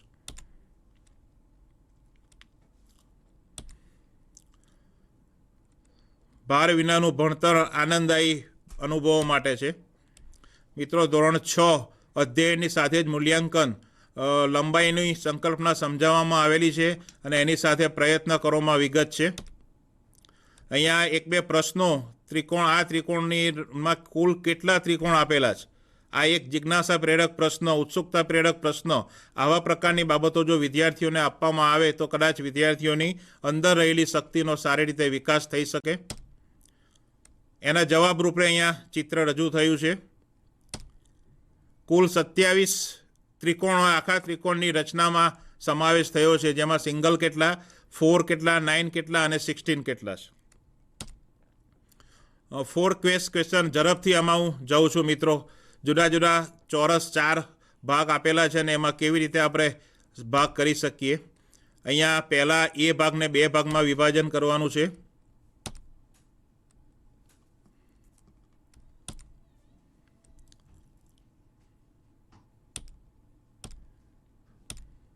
બીજા ભાગની અંદર 3 સરખા ભાગમાં વિભાજન છે. ત્રીજા ભાગમાં 3 સરખા ભાગનું વિભાજન છે. ચોથા ભાગમાં 7 સરખા ભાગનું વિભાજન છે.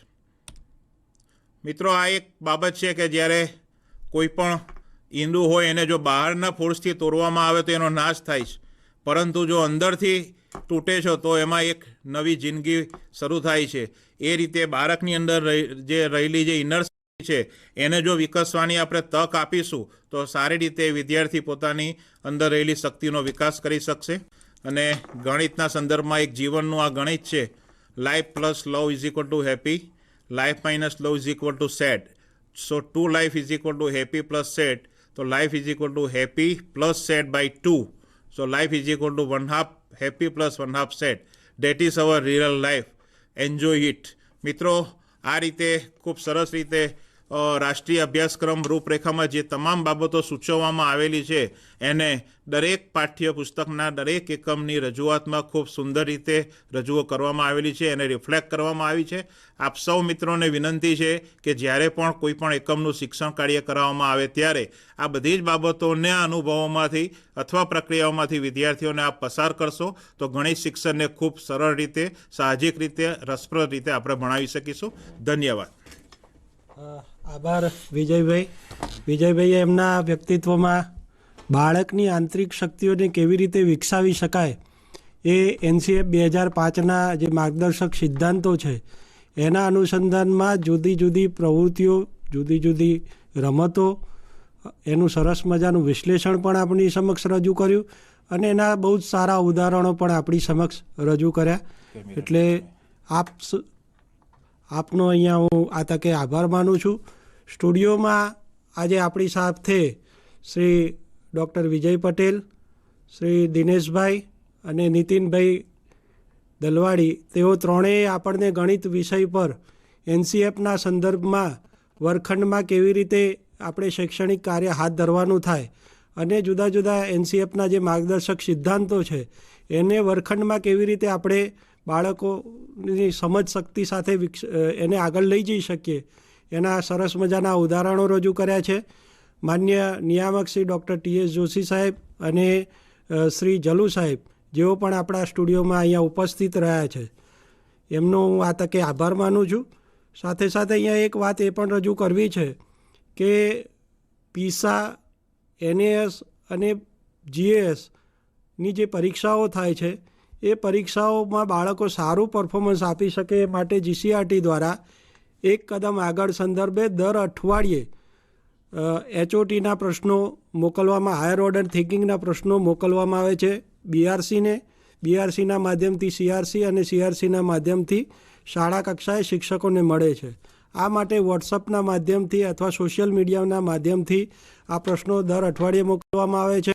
આપને આ પ્રશ્ન સંદર્ભે કંઈ પણ ફીડબેક હોય આપના તો એ પણ અમને મોકલી આપવા માટે વિનંતી છે. સાથે સાથે GCRTની વેબસાઇટ પર પણ એની આ માહિતી મૂકવામાં આવી છે, જેના વધુમાં વધુ શિક્ષકો ઉપયોગ કરે જેથી આપણા બાળકોને આવનારા આ પરીક્ષાના માહોલ માટે તૈયાર કરી શકાય. હવે પછીના તબક્કામાં આપણે સામાજિક વિજ્ઞાન વિષયની તાલીમ યોજવા જઈ રહ્યા છીએ. 26 તારીખને બુધવારે સામાજિક વિજ્ઞાનની તાલીમ થશે. GCRT training@gmail.com GCRT@gmail.com પર સામાજિક વિજ્ઞાન વિષયના સંદર્ભમાં કોઈ પણ પ્રશ્નો હોય તો શિક્ષકો અગાઉથી જ મોકલી આપવા માટે વિનંતી છે કે જેથી કરીને જ્યારે એ સેશન યોજાય ત્યારે આપના પ્રશ્નોને અમે એ સેશન દરમિયાન એનો ઉત્તર આપી શકીએ. આપ સૌને અહીંયા નમસ્કાર.